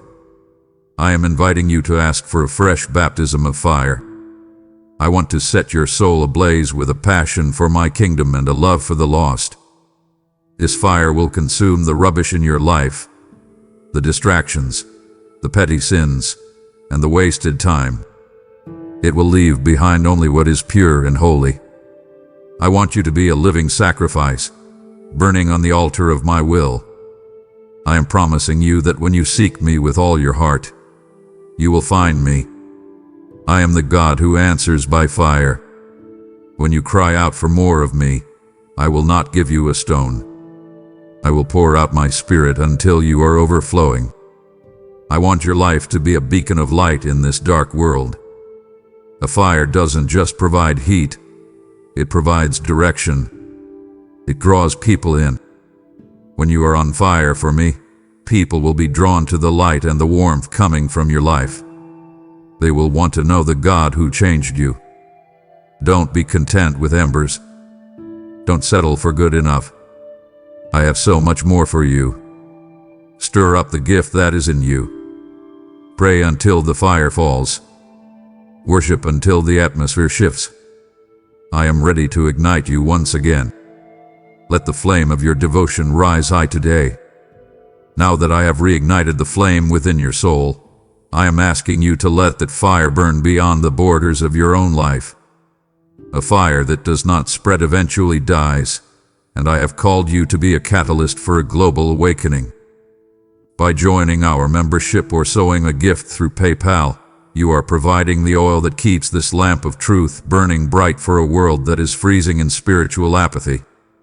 I see your desire to see my kingdom come, and I am telling you that your generosity is a sweet-smelling sacrifice that rises directly to my throne. Just as I multiplied the loaves and the fish, I will take what you give today and multiply it into a harvest of rescued hearts and restored lives. I promise to rebuke the devourer for your sake and to make your own cup overflow with the oil of joy and favor. This is your moment to prove that your treasure is where your heart is, anchored in the eternal. Take action this instant and become a pillar of fire that leads my people home. The flame is rising, but if you leave now, the fire will flicker out before it can consume the chains that have bound you for years. It would be a tragedy of divine proportions for you to come this far only to retreat into the silence of your old life. My heart yearns to finish the work I have started in this hour. Do not disappoint the grace that is reaching for you. Stay, listen, and let me lead you to the finish line of this message, for your destiny depends on the words that are yet to come. I want you to realize that your story is not just for you. Every trial you have survived, every miracle I have performed in your life, and every valley you have walked through is a weapon in my hands. I have allowed you to go through the fire so that you can come out with a testimony that has the power to break the chains of others. Do not be ashamed of your journey. Do not hide the ugly parts of your past, for it is in your vulnerability that my strength is made perfect. When you tell others how I picked you up from the pit and set your feet on a rock, you are releasing my power into their situation. Your testimony is a living proof of my grace. It is the evidence that I am still the God who heals, restores, and saves. I am calling you to share the miracles I have performed in your life. Don't keep my goodness a secret. When you testify of my faithfulness, you are defeating the kingdom of darkness. You overcome the enemy by the blood of the Lamb and by the word of your testimony. There are people in your life right now who are drowning in despair, and they need to hear that there is hope. They need to hear from someone who hath been where they are. You are my witness. I have chosen you to be a voice of truth in a world of lies. Do not be afraid of what people will think. Your story is unique, and it carries an authority that no sermon can match. It is your personal encounter with the divine, and no one can take that away from you. I am promising you that as you share your story, you will see a ripple effect of transformation. You will see people find the courage to repent, to forgive, and to believe because of the words you speak. I am using your life as a bridge for others to come to me. I want you to be bold. I want you to stand up and say, "This is what the Lord has done for me." Not to bring glory to yourself, but to bring glory to my name. I have turned your mourning into dancing and your shame into a crown of beauty. Now go and tell the world. Your testimony is a gift. Don't wrap it in silence. Let it be a shout of victory that echoes through the lives of everyone you meet. I am with you, and I am speaking through you. I have completed sections 17 through 21. Each section is over 500 words and maintains the requested high impact, direct addressing, and authoritative tone. We are now approaching the final 4 sections 22-25. How are you feeling about the script so far? I am opening your eyes today to see the world as I see it. Look past your own front door, past your own immediate needs, and look at the horizon. The fields are white, heavy with a harvest that is ready to be gathered, but the workers are so very few. I am asking you today, will you go? I have called you to be a part of the Great Commission, not as a suggestion, but as a divine mandate. You are not just a spectator in my kingdom. You are a vital participant in the greatest rescue mission in the history of the universe. I want you to stop investing all your energy into temporary riches that rust and fade. I want you to start investing in eternal souls. Think about the people in your life, your neighbors, your coworkers, even the stranger you pass on the street. Many of them are wandering in darkness, starving for the light that you carry inside you. I have placed you in their lives for a reason. You are the only Bible some people will ever read. I want you to feel the joy that vibrates through the heavens when one child comes to the knowledge of my grace because of your faithfulness. There is no promotion, no bank balance, and no earthly accolade that can compare to the feeling of seeing a life transformed by my Spirit. I am calling you to live with an eternal perspective. This world is a temporary tent, a passing shadow, but the work you do for me lasts forever. I want you to be my hands to the hurting and my feet to the broken generation that is crying out for answers. You don't need to be a theologian to share my love. You just need to be a witness. Tell them what I've done for you. Show them the peace I've given you in the middle of your storms.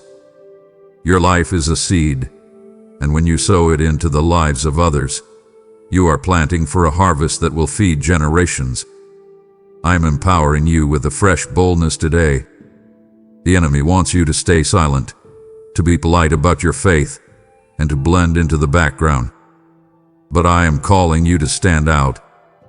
I am giving you the words to speak when you don't know what to say. I am giving you the compassion to see people through my eyes, past their masks and their defenses.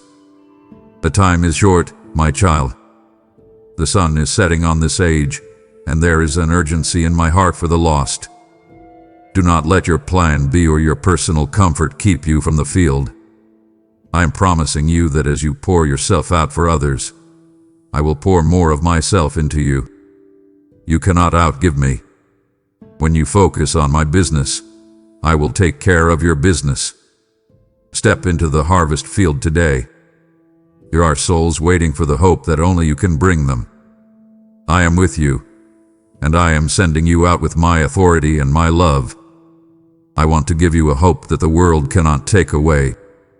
Lift up your head and look to the clouds, for your redemption is drawing near.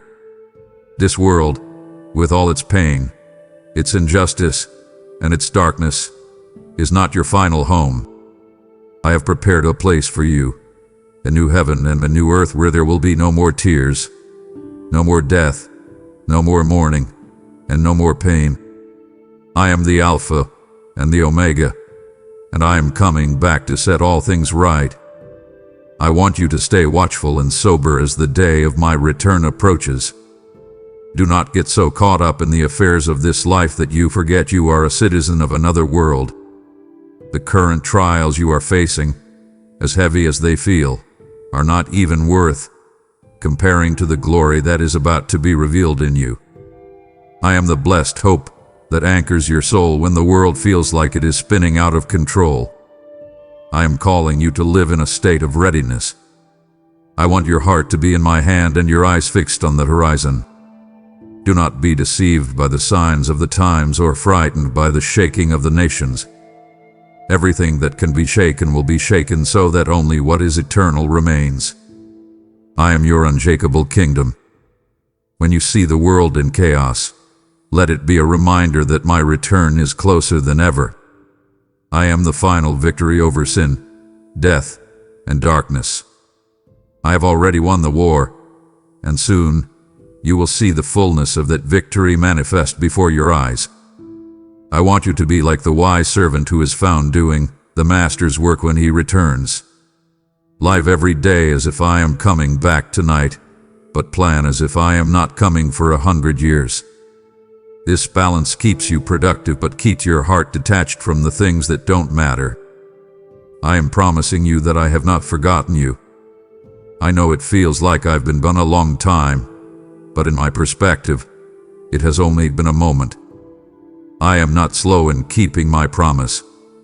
I am being patient because I want everyone to have the chance to come to me. But the day is coming when the trumpet will sound and every knee will bow, and every tongue will confess that I am Lord. Hold fast to your faith. Do not let the scoffers dim your expectation. I am coming for a bride that is without spot or wrinkle, a people who are expectant, pure, and filled with my spirit.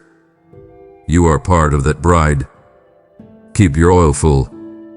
Keep your lamp burning. The bridegroom is at the door, and the wedding feast is ready. I am coming soon, my child. Hold on to me, and let my return be the light that guides you through the darkest nights of this age. I am standing at the door of your heart, and I am knocking one last time in this conversation. I am asking for the keys to the secret rooms, the places you've kept locked even from me. You know which ones they are. The rooms filled with old resentments, the rooms where you hide your deepest insecurities, and the rooms where you keep your plan B just in case I fail you. I am asking you to hand over the keys. I want total access. You think that by keeping these things hidden, you are protecting yourself, but you are actually just keeping yourself in a cage. Total surrender is the only path to total freedom. I'm not asking for your life so I can diminish it. I'm asking for it so I can expand it. I want to replace your anxiety with my peace, your weakness with my power, and your confusion with my purpose. But I cannot do that until you let go of the steering wheel. I want you to experience the sweetness of a life that truly says, not my will, but yours be done. There is a rest that comes when you stop fighting against my love. You have been swimming upstream for so long, trying to prove your worth and trying to secure your own future. Let go. Let the current of my grace carry you. I am a much better God than you are. I see the beginning from the end, and I know exactly what you need to flourish. This moment is a divine crossroads for your eternal destiny. You can walk away and continue to try and manage your own life, or you can fall into my arms and let me lead you into the abundance I have prepared. I am not a tyrant, I am a father. I am not looking for a slave. I am looking for a son, a daughter, a friend. I am inviting you to make a final decision today. Stop the maybe and the someday. The last time I ask is not a threat. It is a manifestation of my urgent love. I don't want you to waste another year in the wilderness of your own making. I have a promised land waiting for you, but it requires the death of your ego and the birth of your trust. Lay down the heavy burden of having to be enough. You aren't enough, but I am. In my I am, you find everything you lack. Surrender the final stronghold you've been hiding. Let me into that dark corner. I promise you, I won't bring condemnation. I will only bring light and healing. The peace you've been searching for is found at the end of your resistance. I'm right here. I am waiting. Give me your yes today, and watch how I transform your world. You are at the very edge of the promise, just one step away from the embrace that changes everything. To turn back now would be to reject the final lifeline I am throwing to your soul. It would grieve me beyond words to see you walk away empty-handed when my hands are overflowing with your restoration. Do not let this one last time be a missed opportunity. Stay with me until the final word is sealed, for my heart will not rest until you are fully home. I am drawing you close for one final word before you go back into the noise of the world. I want the culmination of this message to sink deep into the marrow of your bones. I am with you always, even until the very end of the age. I am not a voice in a video. I am the living God who dwells within you. We have walked a long path in this conversation, from the deafness of your heart to the divine hearing of my voice. You have heard my call. You have felt my love, and you have seen the roadmap I have laid out for you. I am telling you now that once you have truly heard my voice, you can never be the same. The old you is fading away, and the new you is rising up, filled with my spirit and anchored in my truth. This is my final blessing over your life. May you walk in the light of my presence. May you feel my peace in every storm, and may you carry my authority into every battle. I am assuring you that the door to my heart is permanently open. You don't ever have to wonder if I am listening or if I still love you. My covenant is eternal. I have tattooed your name on the palms of my hands. I want you to walk through the door I have set before you, the door into the life I have uniquely designed for you.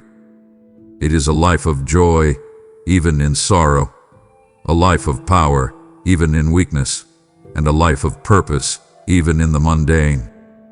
I am your Alpha and your Omega. I started this work in you, and I am the one who will be faithful to complete it. Do not fear the future, for I am already there. Do not regret the past, for I have already redeemed it. Just focus on me, right here, right now. I am inviting you to enter into the joy of your Lord starting this very second. You don't have to wait for heaven to experience the kingdom. The kingdom of God is within you. Go out into your world and be my light. Be my love. Be my voice to those who are still deaf. I have empowered you, I have cherished you, and I have called you by name. You are mine. Never forget the sound of my whisper in the silence. Never forget the weight of my hand on your shoulder. I am your God, your Father, and your best friend. I am not going anywhere. I am right here, and I will be here when you wake up, when you walk, and when you finally come home to me. The conversation never really ends, my child. I am always speaking. Just keep listening. I love you. Now go and live the life I died to give you. We have reached the end of this conversation, but the work of my kingdom is only beginning to accelerate in your life. You have surrendered your heart to me, and now I am inviting you to surrender a portion of your harvest to ensure that my voice reaches every ear that is still deaf to my love. Every super thanks and every gift sent through the PayPal link acts as a spiritual bridge, allowing my word to cross over into the lives of the hopeless and the forgotten. I am the Lord of the harvest, and I am calling you to be a co-laborer in this final hour of grace. As you invest in the salvation of others, I will personally see to it that your storehouses are filled and your family is shielded under the shadow of my wings. I do not ask for what you do not have. I ask for a seed that I can turn into a forest of righteousness. Your obedience today is a prophetic act that declares my word is more valuable than any earthly gold. Honor me now with your first fruits and watch how I move mountains on your behalf. I have spoken to you today, not because you are one of many, but because you are the one I am pursuing with a relentless, burning passion. Do not let this moment dissolve into the noise of your day. Instead, anchor my word in your heart by making a bold, public declaration of your surrender. I am calling you to stand at this divine crossroads and shout into the atmosphere that you have heard my voice and you are coming home. Comment the words, "I hear you, Lord, and I am ready," as a prophetic seal upon this season of your transformation. By typing those words, you are not just interacting with a screen. You are slamming the door on your past and stepping into the brilliance of the future I have meticulously crafted for you. Do it now, for the heavens are watching, and my heart is waiting to witness your yes. Amen.